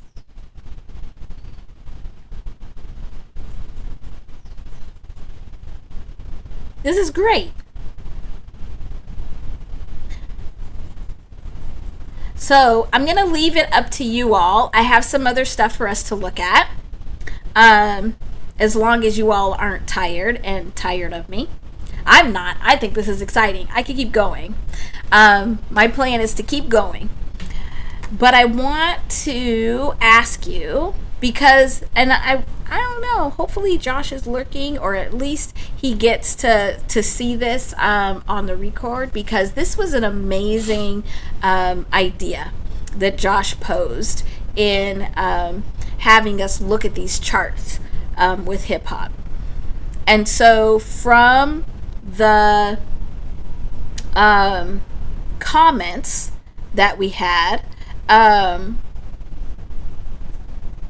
on last week's recording, to Josh's idea, we could go two ways. So here we're looking at like the GNX tour. Okay, good. Love that, Judy. So we can continue to look at GNX tour, and we can look at Kendrick Lamar's chart with SZA's chart to see how their energy is working together in the Kendrick Lamar or in that GNX tour. I also have Doechie's chart, and anything we don't choose today, we can do next week. So we could also look at the difference between Kendrick with SZA and how their energy is working together versus Doechie and Kendrick. Or, and this was another one of Josh's suggestions, we can go look at Tupac's chart, which I have, and we can look at Kendrick Lamar, Tupac, and Lawbry vibrational relationships with hip hop. So one or two. And whichever one we don't do today, we'll do next week. So we can continue to look at GNX tour. We can look at how Kendrick Lamar and SZA's vibrations work together. That's one. Or Doechie and Kendrick Lamar's energy works together. That's one. Or we can work and we can look at Tupac, Kendrick Lamar, which we've kind of already done, and Lawbry's relationships, vibrational relationships with hip hop. That would be number two. So one or two. We're going to do both. We'll do both. But whichever one we don't get to today, we'll definitely do next week. Okay, so we have 1, 2. Okay, we have 2 twos.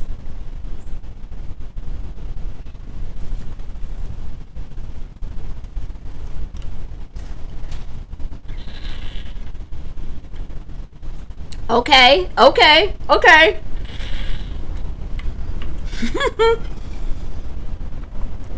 I thought you all would like that second one. That was actually Josh's idea also, especially with everything that was happening this week with like Tupac's pendant, his death row pendant. Okay. All right. Yep. So it looks like we're going to 2. So we will save the rest of this GNX tour pieces for next week. We can start there, but also please, in like the comments of this video or really any of them, you can give me suggestions. What other charts do you want to look at? What other vibrations do you want to look at? What are you encountering that you want to learn about? Oh yeah, Josh has had the best ideas. This is so much fun. All right, here we go. We're going to 2.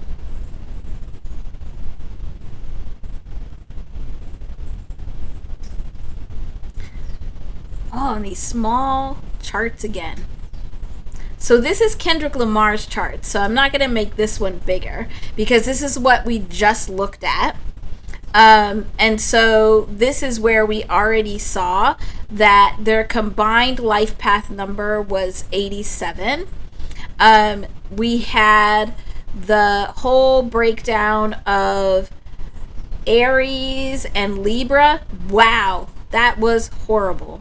I'm going to erase that. That was so bad. We have the story of Aries and Libra with Capricorn and Cancer, and then the communication styles. So we just talked about that with Kendrick. So that's Kendrick's relationship with hip hop. how Kendrick and hip hop work together and the messages that they bring forth. So, all right. Please, oh please, do not be disrespected. Tupac, we love you. Please do not find this disrespectful. And if you do, I apologize profusely. Do not haunt me. Or do, but can you give me some good information and not keep me up at night? That's all I ask. This is Tupac's chart with hip hop. I keep saying it that I feel so weird looking at people's charts and talking about their energy without them in front of me, because you really are supposed to have permission. So, Tupac, we ask for your permission. If we do not have your permission, please give us a clear sign. Oh my gosh. What if it just oh, Tupac can haunt you? Okay, I'll send him your way, baby love.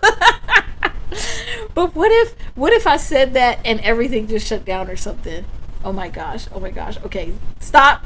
We're not even going to think that way, because we'll move the energy. We're too powerful. We're too powerful to have those weird kind of intentions. I have those thoughts all the time. All right.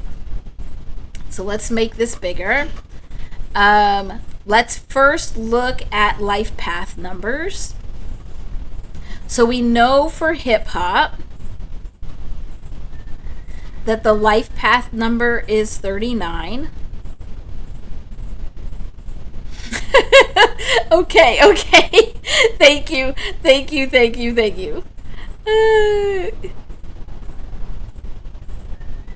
Okay. We're good, as long as we're good. Whew. There is some big energy moving in on this one, though. Just I don't know if you all feel it, but just looking at this chart, and this is hip hop and Tupac together. This is their energy together. This is some big, huge vibes coming off of this thing. Huge. Crazy huge.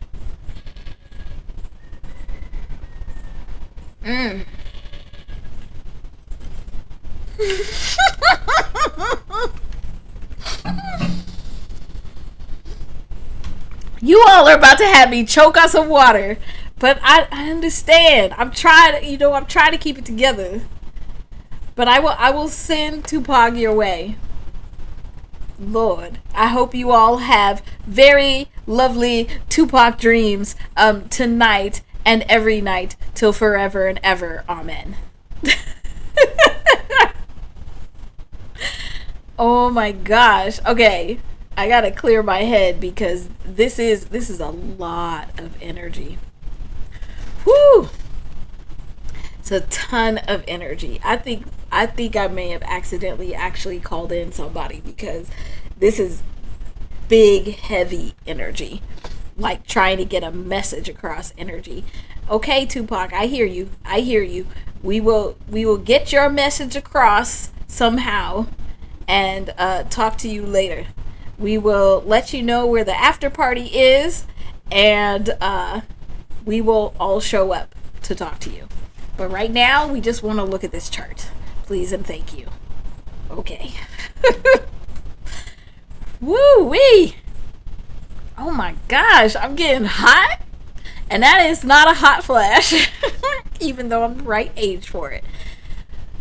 It's probably you all. You all talking all nasty about Tupac, man. Messing up the energy. Got the energy all riled up. Oh, man. You all crack me up. All right. So, Tupac's birthday. June 16th. 6/16. 1971. So, oh my gosh, if Tupac was still alive, I didn't even think about that. If he was still alive, he would be over 50 right now. Huh. He'd probably be a real nice looking 50. He'd be what, 52? Huh. Okay. So let's do this. So the year is, we add up 1 plus 9 plus 7 plus 1. Oh my gosh, my head is like literally spinning. This is freaking crazy. This is huge energy. And that's 18.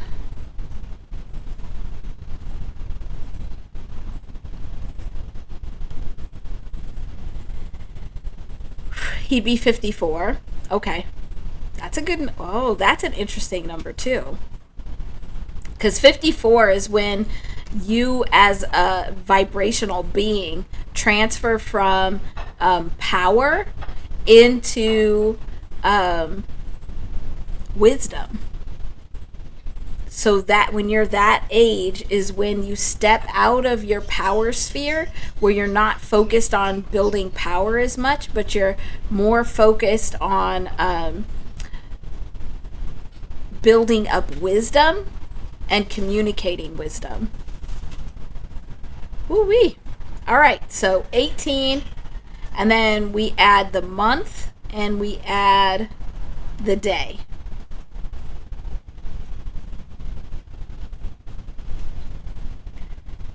And so that is a 40.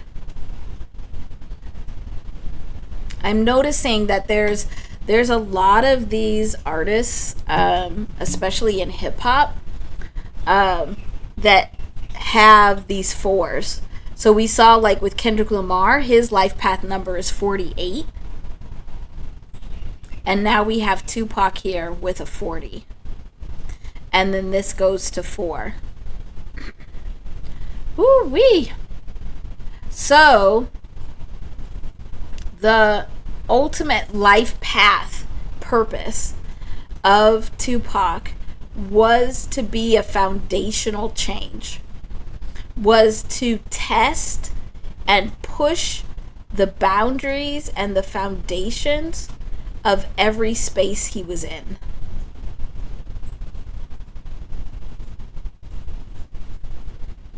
And he did that.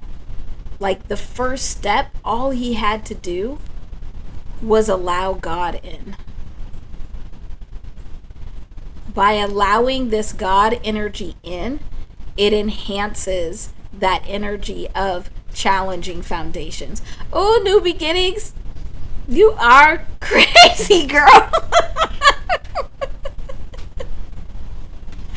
I will send him your way because he feels like he coming in and taking over this whole room. Him and his ancestors and any of the spiritual beings and deities that he followed are all in this freaking room right now. So I will send them to you. There you go. Here you go. There you go. You all are so funny. So this is very interesting.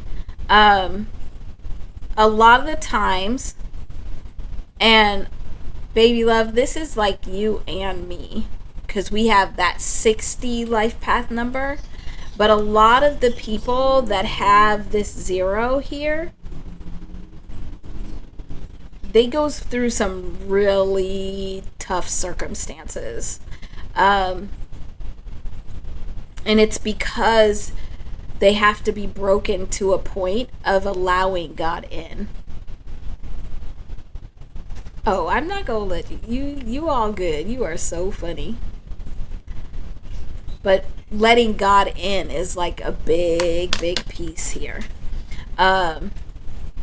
Because it's like this purpose is being enhanced divinely. Whether it's God, it's universe, it's whatever you believe in that's bigger than you. That energy is coming in and it's enhancing this purpose around what you're doing. You are so funny. I love y'all. Let's look in the book and see what's happening with Tupac.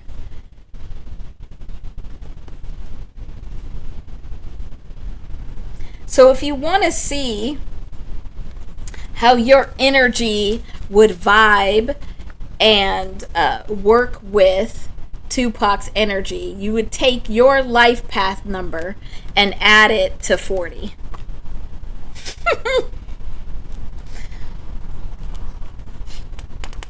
So let's see. So 40. Tarot Gothis, I don't know if you still here with all these shenanigans. Yeah, the book is scary. But a 40 is the Page of Cups. So let's see. 40 says, you are an honorable and confident individual. You have developed an orderly lifestyle. You are methodical and careful with money and know how to invest wisely. You believe in a square deal and you want the same in return. So things better be fair. Yeah. These talents have ensured your material well-being. That's true. Through research and study, he was brilliant. Through research and study, you build firm foundations for your projects. So anything that he created had very strong foundations. And it was because he did his research and he studied. He was brilliant. He read a lot. He wrote poetry. He was very much a scholar.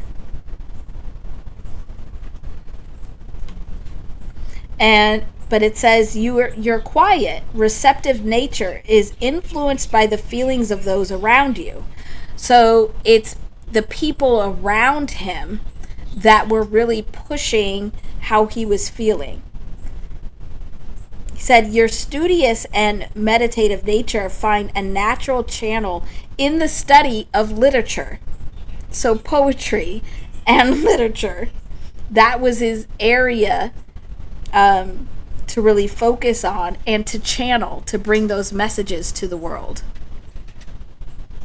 So what did you say? Yeah, you weren't born when Tupac was alive. Oh my gosh, that's funny. Let's see. Pages are about looking closer. So looking closer at your heart and emotions. Yeah, because your cup is your emotions. Okay, so looking closer at hearts and emotions. Well, he certainly did that.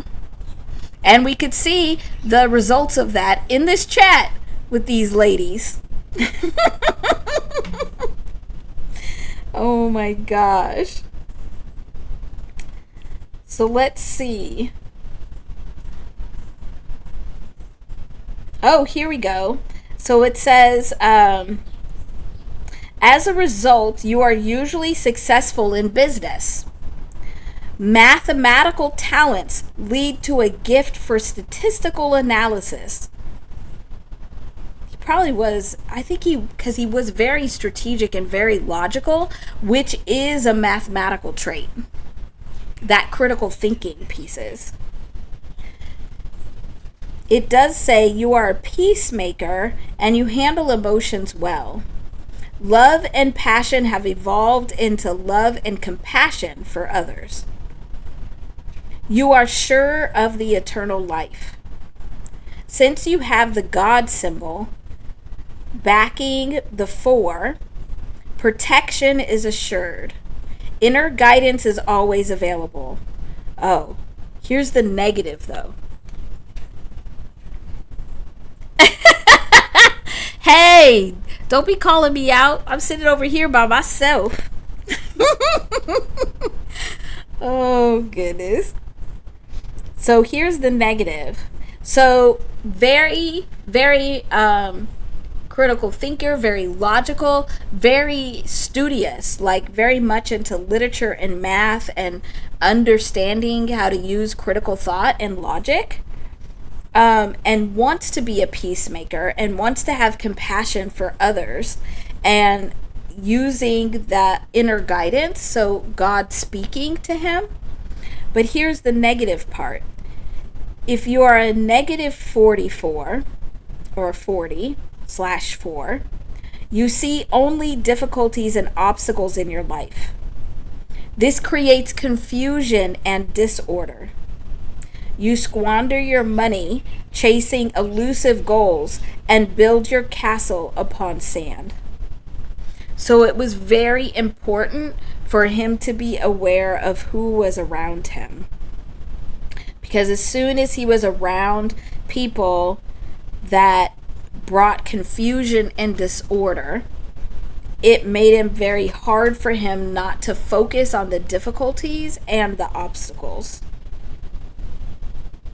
And so then he couldn't maintain order or a strong structure. Wow. Woof.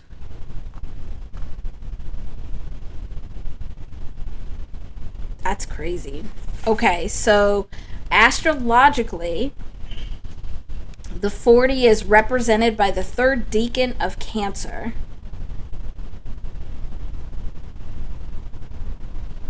So successful business and a keen investor. Careful in matters of finance, but influenced by the feelings around you, and would prefer and needs to be in a peaceful, orderly environment to live.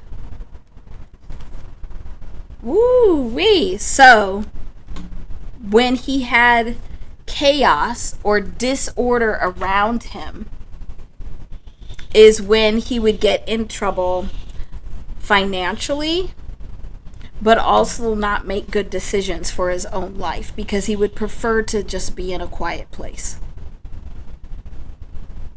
Interesting. So what do you think? Accurate? You all are so funny.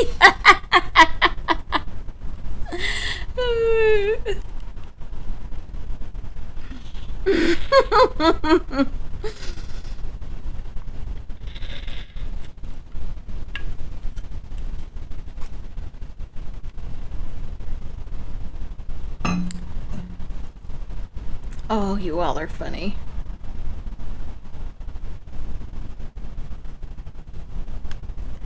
So what do we think? How does that 40 feel? Like, it really, I don't think he had an opportunity in this life to really, he had a connection to God, but he didn't get to the point where Kendrick got to go, where he was able to do his healing and really capitalize on that connection with God and move back into that spiritual space once the physical calmed down. He didn't get there. But even though he didn't, he definitely came in and challenged the foundations of things. Is there any other hip-hop artist that was successful on both coasts?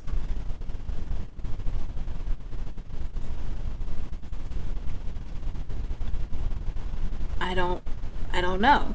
So he really did challenge the foundation of the way things were done and establish foundations for ways things needed to be done. He also did challenge a lot of the foundations, mostly of systems in society. But I just think he didn't get there to be able to fully actualize that.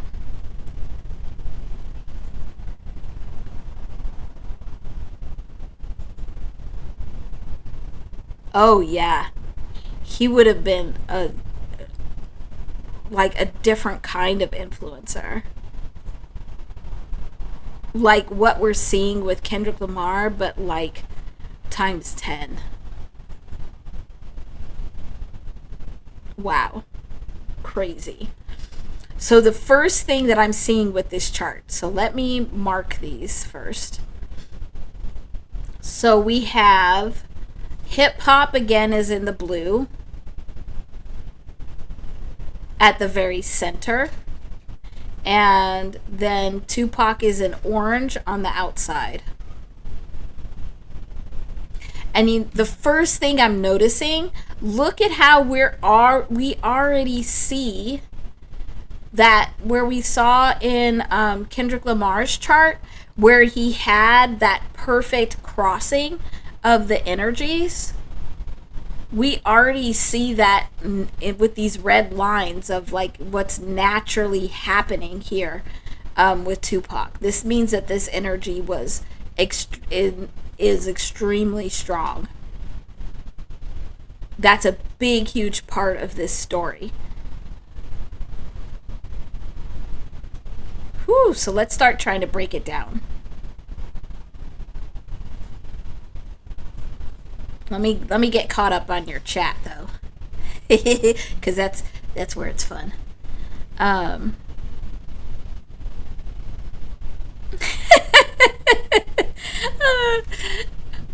Oh, a sister wife? Okay. I do not doubt that, New Beginnings. I do not doubt that. Yes, again, he is still like, it's yes, a positive influence, but also like this mentor, like looking up to him. Yeah, you're right. He is like very much channeling Tupac. And I think it is it in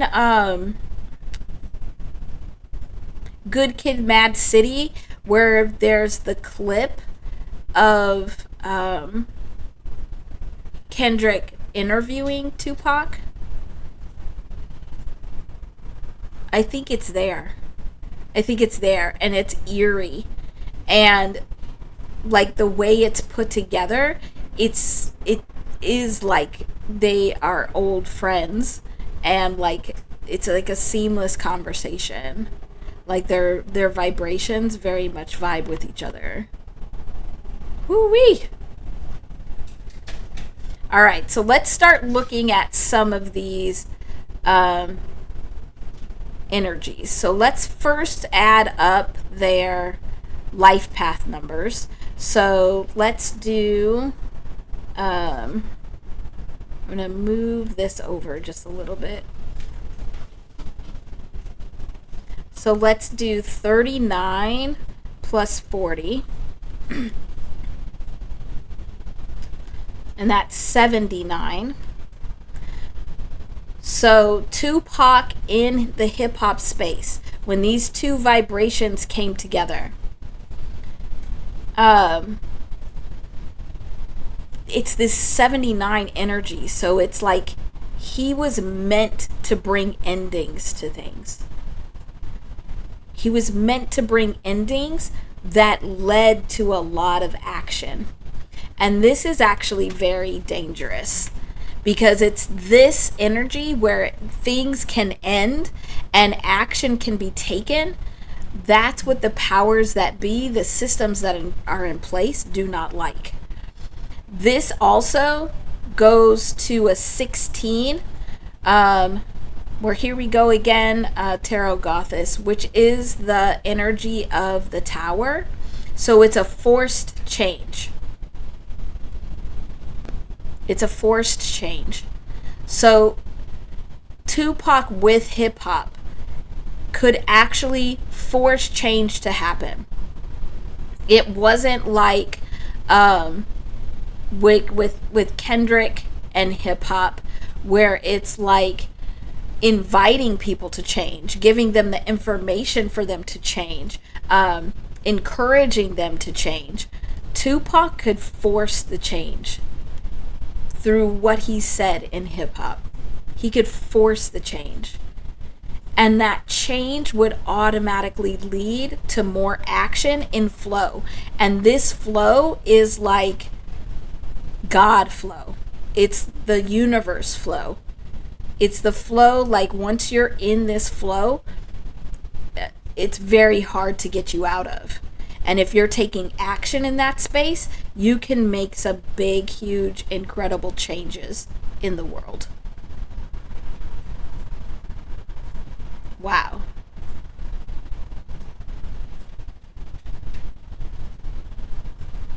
Yes, yes, you could definitely feel Tupac within K Dot's words. And it's interesting, like when you look at some of the interviews with Kendrick, and other people have described it in this way also, that it's like he loses himself and he's just channeling the energy into the space. That would open up to any of these vibrations of Tupac or of hip hop or of God, to bring the message through. Hi, Susie. Welcome. Thanks for being here. And then what I'm looking for. Yeah, okay. So Tarot Goddess. So the Tower. Okay. So it is forced change. Yeah. Yeah, it's forced change. So it's like you get the opportunity to change, but if you don't, you have to change. It forces you to change. And again, that's real scary for like people that don't want to change, and the powers that be that think with change that they won't anymore have power. So, whew, that's big energy, that 79. It also is, so the tarot cards have, there's only 78 cards. And so once you get outside of 78, now these are some really big energies. Okay, Tarot Goddess. So change is happening one way or another. Yeah. So better to change and be able to take a step back and watch the ground crumble or watch the tower fall, instead of being in the tower because you refuse to change and falling with it.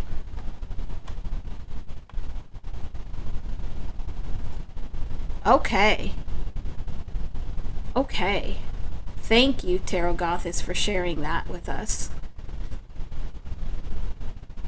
All right, so let's now look at some of these other vibrations.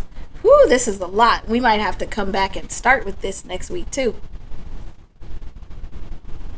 I'm gonna try and get through this one so that we can look at Lawbury too, because especially this week where he thought he was channeling Tupac.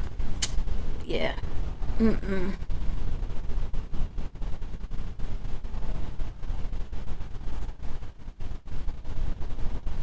Oh, thank you for asking that, baby love. I'm glad to hear that your husband is doing well, Susie. Good. Good.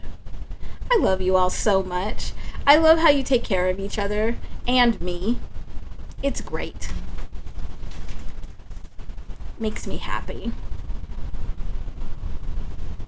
Okay, I'm not going to get distracted by all the love in the chat. I'm going to try and stay on track. You all don't have to. You all don't have to. Continue with the love fest. I will help keep us on track here.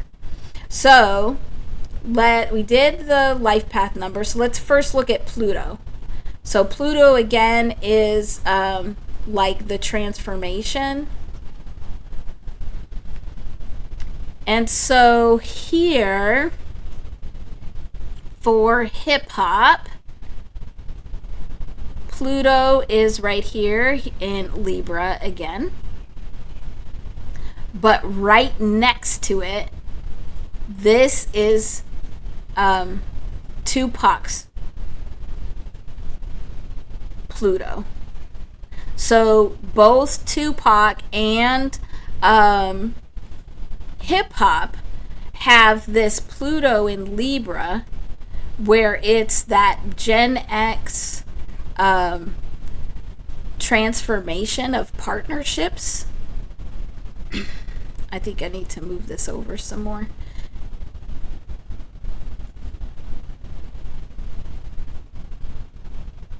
Transformation of partnerships, but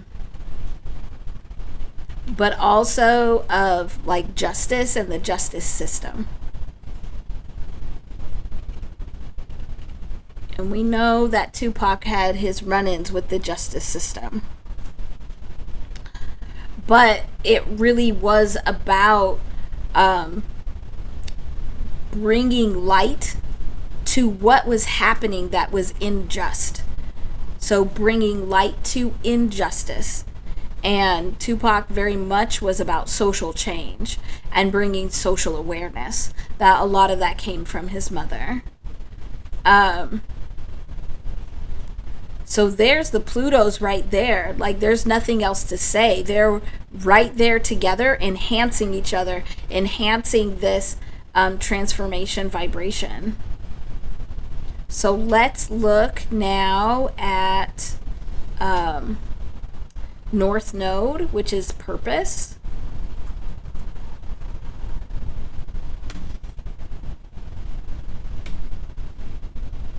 Yes, I love that. You all are the best. Okay, so let's look at purpose now. So we know for hip hop that the North Node is up here in Capricorn. And the South Node is down here in Cancer. And that's that mother-father energy. So hip hop knows how to nurture, knows how to, has all the talents of mother, but needs to really be channeling it and moving it towards this father. And so then Tupac, interesting. So here is the North Node for Tupac. It's in Aquarius. And we've seen Aquarius before.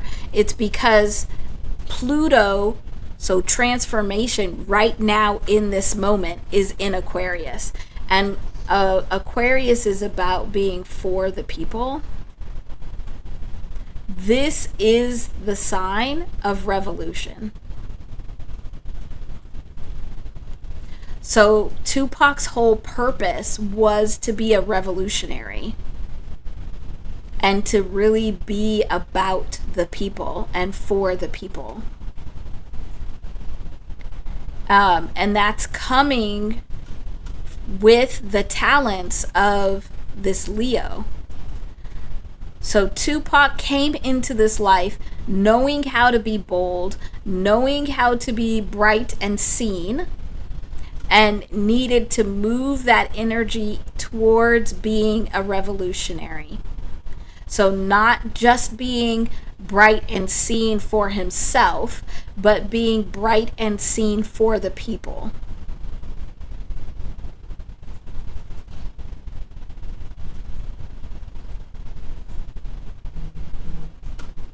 That's very interesting.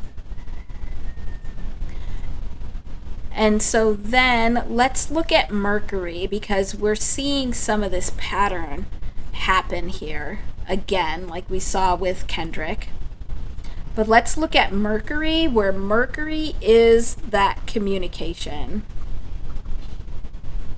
Oh my gosh, just communication. we just gonna say that up there. It's gonna say communication.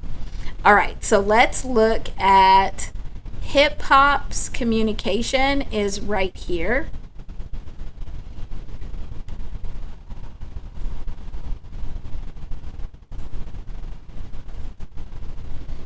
Wow. A lot. Okay, so a lot of his interviews were coming up in your timeline this week. Yeah, I think his energy is very strong right now. Um, One, because somebody keeps bringing up his name in weird ways. Um, but also, I now that I see that his North Node is over here in Aquarius. Pluto just recently moved into Aquarius. And so this is really big. Like, that's part of his purpose. So it's like his energy is coming back to fulfill this purpose of being a revolutionary for the people.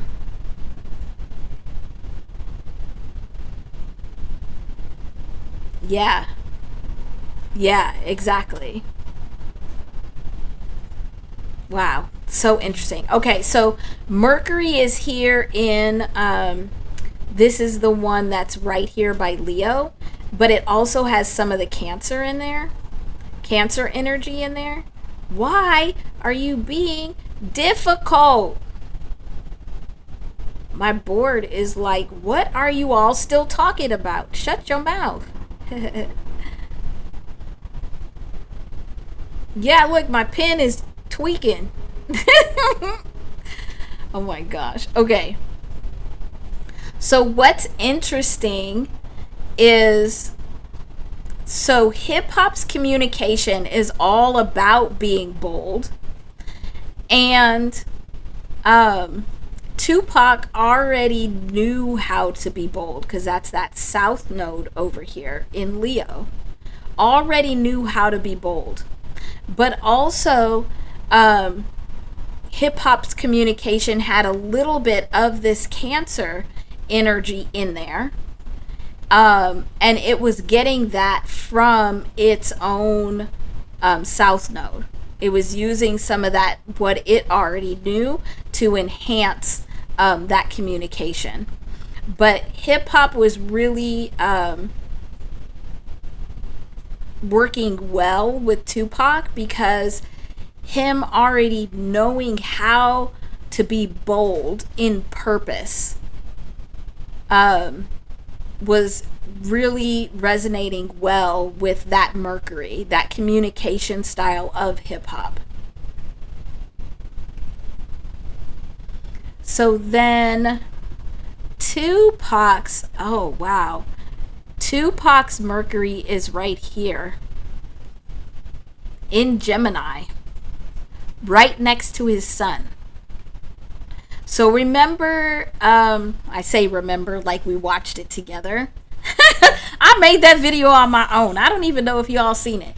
But in the video I made about hip hop's vibrations for September, we talked about the Mercury Kesemi, where it's Mercury very close and working with the energy of the sun.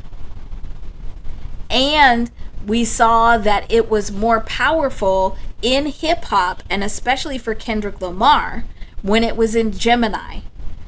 Tupac has Mercury with the sun working together in Gemini. So his whole communication style was in line with that Mercury Kesemi. Big, huge, bright, clear, visionary expression of communication, whether it's his poetry, whether it was any of his lyrics. It was wow. So that's why he was just like this prolific writer. It wasn't even about because it would have been about like how he rapped, because that would have been the communication from his mouth, but it was also the communication of his pen. And so when Kendrick Lamar is able to tap into that and utilize these Mercury Kesemis, Tupac just had that, where other people had to like work on the writing. And I think we've even heard of like, Yeah, because it was in Heart Part 6 where Kendrick said that he wanted to have the rhymes and the lyricism as of Ab Soul, and he had to work really hard to be able to get his writing up to that level. Tupac was doing that naturally. That was his natural way of communicating. Wow.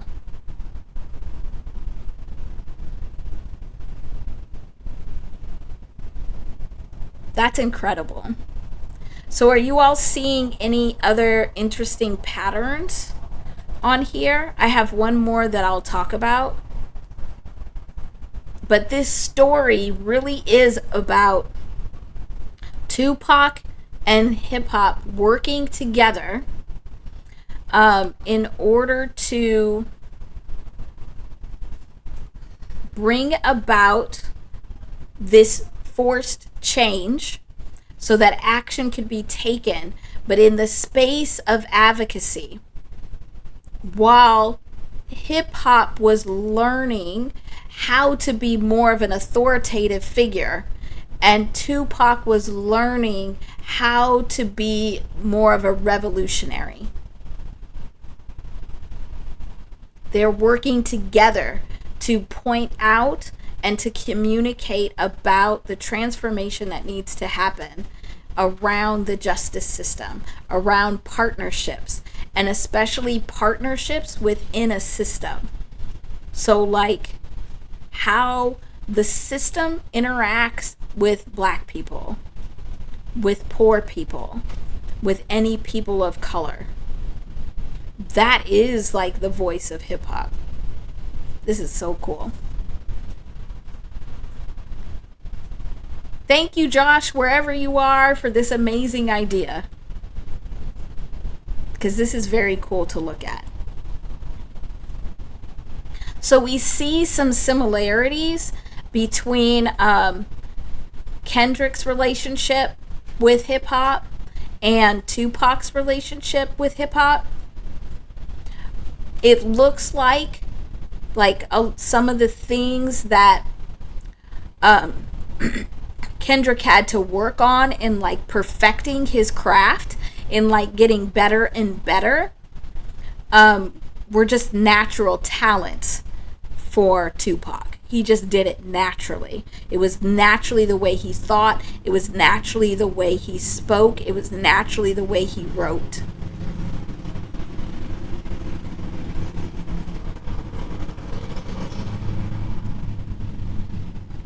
Very interesting. So I will just point out this one other thing that I think is really important to look at. And then we'll look at this last chart. So I don't even know what color to use, because this is like too damn colorful. I guess I could use gray. But I just wanted to point out that this pattern that we're seeing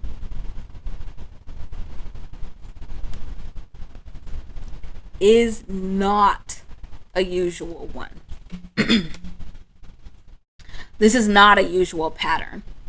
This is some very strong vibrations between hip hop and Tupac.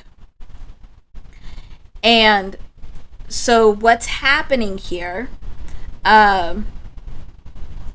is we have these oppositions. So we have these opposites that are happening here. And when you have an opposition, it's like getting pulled back and forth between these two sides and having to learn how to come to the middle. But if you see, if Tupac was able to figure out how to work vibrationally with hip hop to come to the middle, he would access every single energy in this chart. Because the middle of all these oppositions is the exact center of his chart.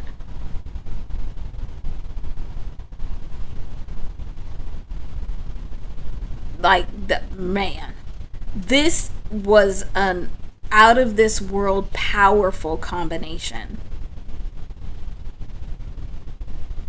This is probably what made people feel like Tupac was so dangerous.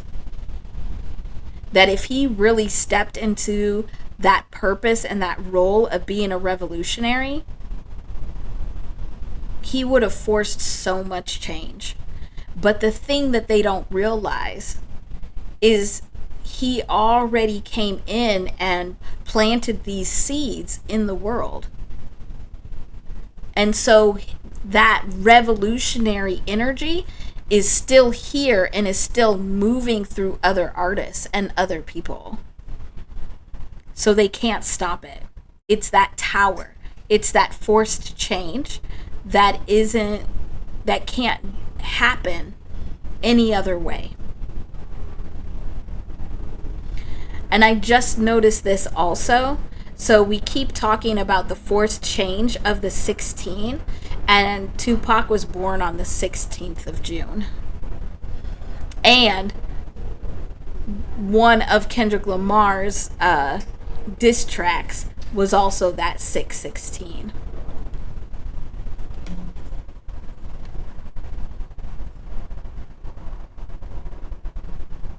Very powerful vibrations and energy. Woo-wee! Okay, while I pull up this next chart, can everybody just make sure that they've hit the like button? I think we're like super good, but just if you haven't, please do that. And we will get this next chart up and going. So the next one we're going to look at Lawbury with hip hop. So we've looked at Kendrick, we've looked at Tupac, we've seen how they have these vibrations that are joint purposes, and that they are really using a lot of this vibration and energy to bring a lot of purpose to the world. So then let's see what's happening over here.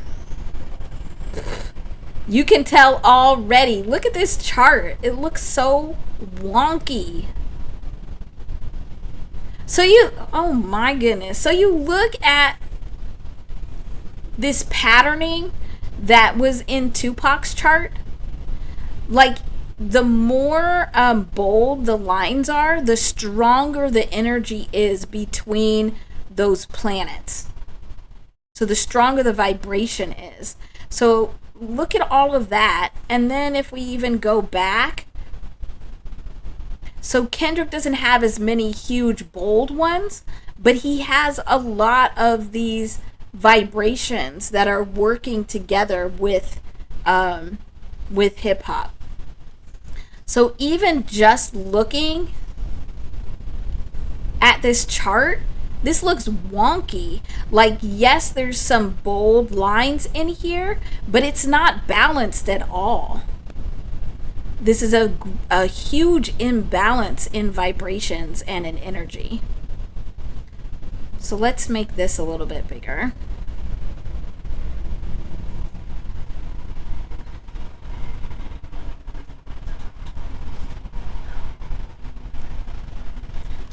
Wow. Okay. So we're going to go through this. I'm going to try and not be biased, which is going to be very difficult. We're going to try and get the story exactly as it is here. But if you have any questions, if anything comes up for you, please include it in the chat. Let me know if there's something else you want me to look at, especially with this one, because this is weird. This is a really weird looking chart. There's like no balance whatsoever. Okay, we'll get into it. So we already know, first off, we already know that hip hop has a life path number of 39. And then I think I'm going to use pink for Lawbury just because I can. Lawbury's birthday is October 24th. This is, and Susie, what's crazy is this is not even his chart. This is the chart that represents his relationship with hip hop. So it's not even that just he's messy. His interactions and vibrations with hip hop is messy. Crazy. Crazy. Okay. And he was born in 1986. So we first do the year.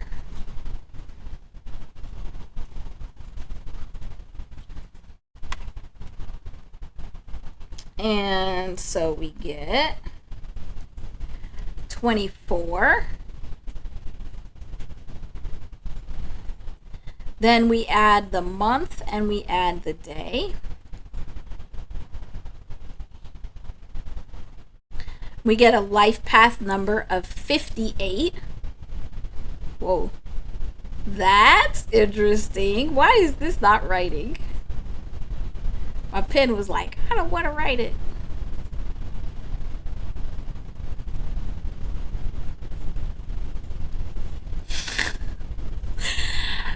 Five plus 8. I'm trying really hard to not be biased, but it goes to a 13 and then a 4. So this 4 energy is really supposed to be about, and let me not say supposed to be, but a 4, when you have a 4 final life path number, you are supposed to be, I keep saying supposed to be, your purpose is really about challenging foundations and establishing new foundations. And the way that you would do that is with the biggest kind of growth you can make. Because 13, Tarot Gothis, you could tell us more if you're still here, it's the death card in the tarot. And it's the biggest kind of growth you could make. This is transformation. So through transformation, through a big, huge transformation, the foundations are set and they are changed. Also, you get to this big transformation by taking these 2 steps. The first step is facing and recognizing the cycling energy, which includes karma. This includes karma. So it's facing what are these repeated energies and making a change.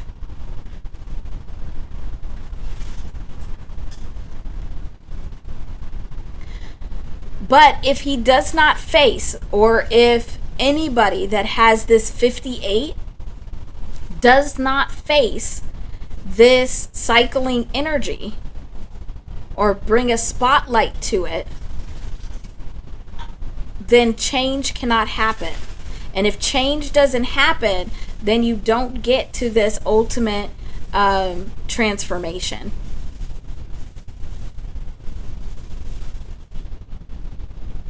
Yeah, okay, so what did you say, Tarot Gothis? Yeah, it's change. Yes, so it is that, it's like death and rebirth. It's that ultimate change. It's like the biggest change you could make so you can have the biggest set of new energy come in. Yeah, that makes perfect sense. That makes perfect sense. Yeah, like some of those natural, like healthy forest fires. We have so many unhealthy ones now, but that's a different topic for a different day. But it's like allowing it to die and clear so something new has room and space. It's kind of like what we were talking about with September, where it's letting the release happen, so then that energy gets shifted into something new. That honestly is also what we were seeing with the number we were looking at, our random number of 109.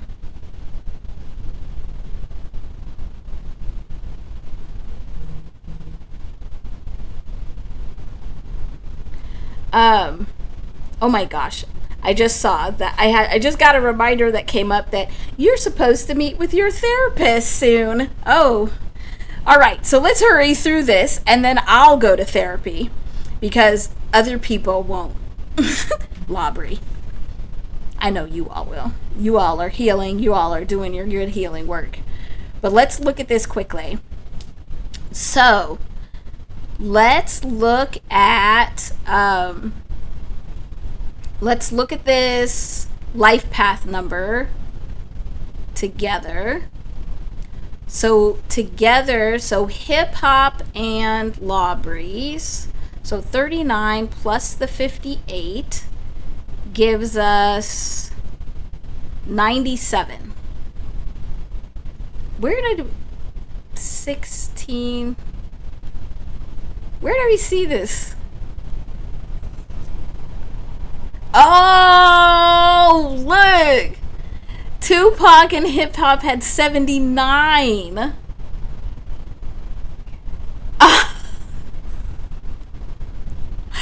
And Labri, it's flip-flopped. It's a mirror image. Whoa, that's cool. Because if it's a mirror image, so if you have 79 and 97 together, man. Okay, we're going to have to talk about that at another time because I'll go on a tangent and then I'll miss my appointment. But this is very interesting. So, Labri with hip hop has a similar vibration here as Tupac with hip hop, but the steps are flipped. So instead of where Tupac was bringing on an ending that brought action, Labri is bringing action first that brings on an end. But this is also why he would have so much tension with even the vibration of hip hop and Tupac. Because when you have a mirror image like this, and I think I even talked about this for those, if anybody was here at the very beginning, I talked about these mirror images. Where when you have a mirror images, it's like they're telling you about yourself. So Tupac's energy in the hip hop space is like holding up a mirror to Labri. And he's having to look at himself and getting asked the question, is the action you're taking really the right action? Is it going to get to the ending that we're really meant to have?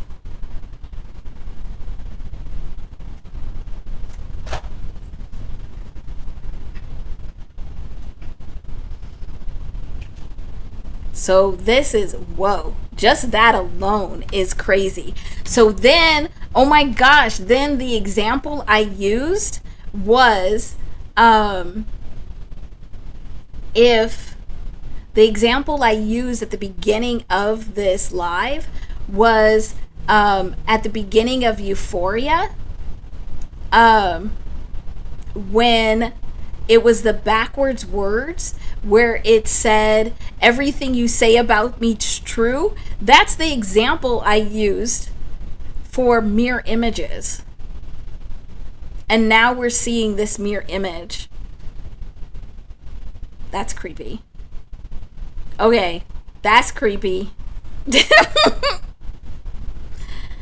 So it basically means that hip hop and Tupac together, when those vibrations are together specifically, it's holding a mirror up to Labri and it's saying to him, look, this is what your true purpose is. Look at yourself. Are you fulfilling this purpose? And we all have the choice to not look in that mirror. And I don't know. We got to look at his chart to even see. He might be fulfilling that purpose that he's meant to fulfill. Because all of these vibrations are not always, what we would consider positive or negative. They can go both ways all the time. Does that make sense? Those mirror images? Do you need more explanation there?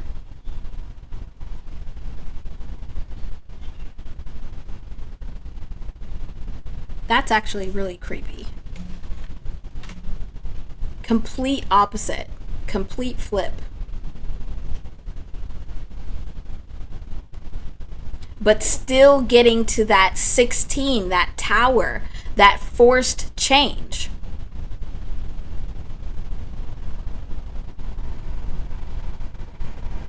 Yeah, that's crazy. Okay, so let's look at Pluto in the transformation. So we have hip hop is here in Libra.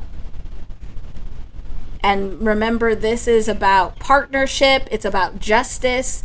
So it's transformation in the spaces of partnership, how you work together. And a lot of transformation in the space of justice and the justice system. Which now that we're talking about this, and I'm using this name, Lawbury, is getting even more creepy. We would know because he is in the same generation as Kendrick Lamar that his Pluto is going to be over here in Scorpio, because these are generational purposes. These are generational transformations. So it's a whole generation that brings in this work. So this Scorpio is deep emotional transformation. But if you're not making deep emotional transformation, this could block you. But also, deep emotional transformation doesn't just mean healing. Because we saw with Kendrick Lamar that this deep emotional transformation was like all of his talk of therapy and healing. But this also could very much be this deep emotional transformation. I don't even know what it would be. What do you think it would be if it's on the negative side? This is reminding me of the videos that I've done where looking at Lawbury's and Kendrick's karma paths, their karma journeys. This is another one where it's very, like, they're right there. It's the same energy, but it's two sides of the coin. And so while he's supposed to be using this energy of Gen X, but he is, because Gen X is in this justice space, is a lot of the ones that created the justice system the way that it is now. So it's both drawing attention and trying to transform it, but transforming what the justice system is doing, because it's within this space also is where, like, the privately owned prisons have come in and changed what that justice system looks like. This is creepy. So it's like they're standing on two different sides of this coin, and the coin is solid. So they both have a foundation to build on this both sides. So Lawbury and Kendrick Lamar. Ooh-wee. That's crazy. Okay, I gotta get to this appointment. So if we need to start here next week, we can. But let's also look at North Node. So we know North Node for hip hop is here in Capricorn, with the South Node over here in Cancer. And so, supposed to be moving from that mother energy to the father energy.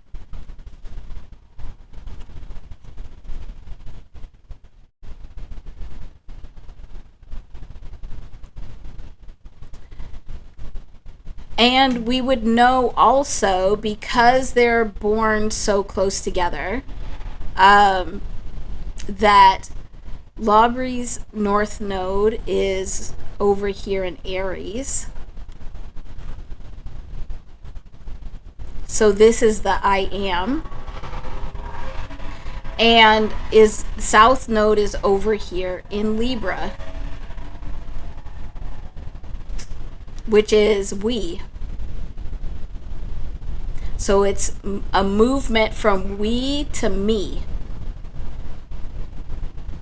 which is interesting, because something that is interesting is in the shifts of these placements, because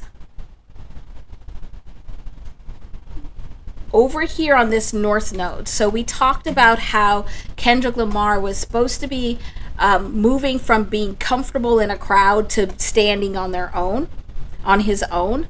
This is the same thing for Laubry, but it's in a different way. Instead, he already knows how to be part of the crowd. He already knows how to collaborate, however he's defining that, with other people. But he needs to be stepping out on his own. He needs to be representing himself. And the representation of himself is sitting right here on hip hop's Chiron. He is the representation. His purpose is to be the representation of hip hop wounds. He is supposed to be displaying the misogyny, the capitalism, the injustice. That's his purpose. It's right here in the chart. His purpose is to aggravate all of the wounds of hip hop. Well, damn. Doesn't mean we have to like him, but he is kind of fulfilling that purpose. That's actually really creepy. This just keeps getting creepier and creepier. All right, so I'm gonna go quickly. I don't know how much more of this story we actually even need, because it's all laid out right here pretty clear for us. But let's look at these communication styles. So we know that hip hop is over here in Leo. So big, bold, bright communication, using some of that Cancer energy to be able to fuel it. Laubry's Mercury, where is it? Laubry's, here it is. Laubry's Mercury is over here. Wow, in Scorpio, but it's also on this IC line. No, this is the MC line. Oh, that changes things. Let me not try and erase, because I'll erase everything. This MC line represents your career. So he was meant to have a career, running his mouth basically. He was meant to have a career in communication. So he was meant to be an actor, to be a singer, to be in these spaces. But his communication style in Scorpio here it's mysterious. It can be deep, but it can get jumbled. Just kind of like this Scorpio over here with this Pluto, where it could go either way. That's very interesting.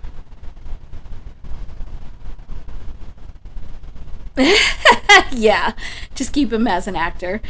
Wow, this is very interesting.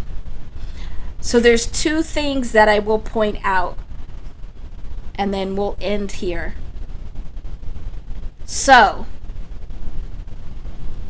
we know that we have this south node of hip hop, which is that mother energy that's moving towards this Capricorn energy here. Labrie has his moon right here in Cancer.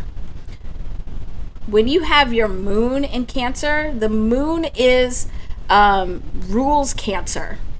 So this means this is huge, big emotions. And then he's communicating with Scorpio. So this is the emotions. This is where you need to be in that emotional communication space. This also can indicate some issues with mother, some mother issues, where the mother energy is very dominant. Mother energy is dominating this chart. Also, his rising is over here in Pisces, so he has some major energies in water. So that's all that emotion. He is super emotional, and if he could figure out how to harness that energy, he could really use that emotional energy and be very powerful, but it also could throw him off and make him go all over the place. So he has that mother that's right here, this moon energy that's right by the south node of hip hop. So hip hop already knows this mother energy, so it's enhancing that energy also. So being in the hip hop space is making this emotional person even more emotional. And over here by the north node, where hip hop is supposed to be moving more into this authoritative father space, Labrie has Neptune right here, and Neptune is illusion.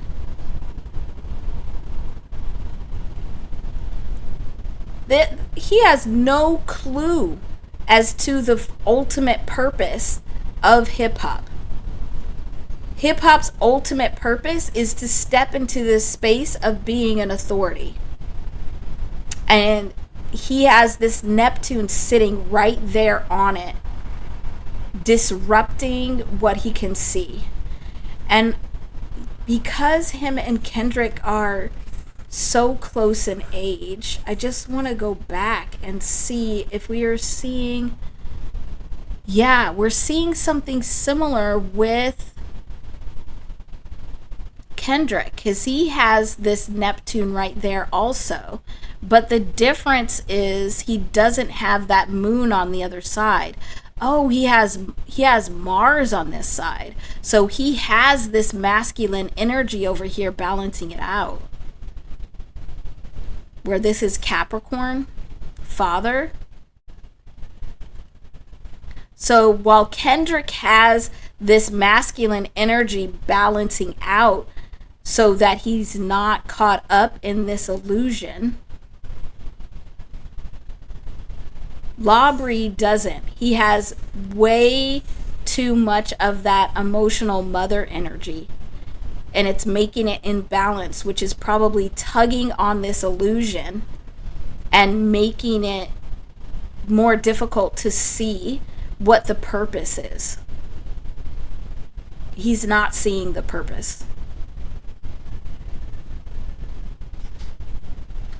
Wow. That's really crazy. Okay. So,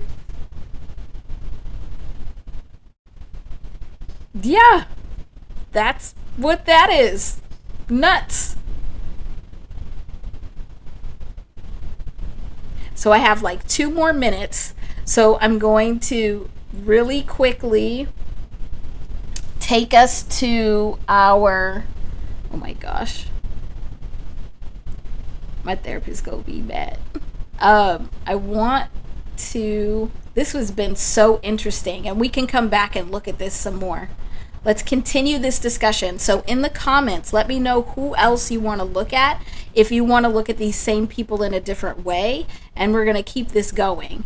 But what I want to look at before I go is I want us to roll our random number. So 109 is what we had last week. And so I think we saw this a lot. I didn't see the number itself a lot, but this discussion about how endings are leading to new beginnings, we've had lots of discussions of that even here today. So that's what 109 would be. So let's just roll this wheel and see what we will have for this week. All right. I want to make sure that I wait until okay. All right, let's spin. Let's see what our random number is for this week that we should look out for. This is good practice for tapping into these vibrations. So hopefully this is helpful. 205. Very interesting. So let me come back over here real quick. So 205, we've actually already talked about a little bit. But 205, we have again this God energy that's coming in here. And the way we get to the God energy is through change. And the God energy really wants us to enhance our understanding of how these extremes are the same. So this is ending dualism. And by doing that, by making a change to allow God in, to let us get rid of dualism, we're able to take action in flow. Now, in thinking about that, how that's defined, 205 is the numerical vibration of the word or the phrase unconditional love. So, we want to look out for 205 this week, but also any of these themes of unconditional love. We've already seen some of them. Thank you so much for being here. This was really good and really exciting, and we're going to do more of this. So in the comments, let me know what other charts you want to look at, what other vibrations you want to look at. If you haven't already, please make sure to hit the like button. Thank you all so much for being here and just for all of your support. I really appreciate it. It's always a lot of fun to come and talk vibrations with you and think about how we are applying this to our lives. Thank you so much. Have a really good rest of your weekend. Hopefully long weekend for some of you. And I will talk to you soon. Bye.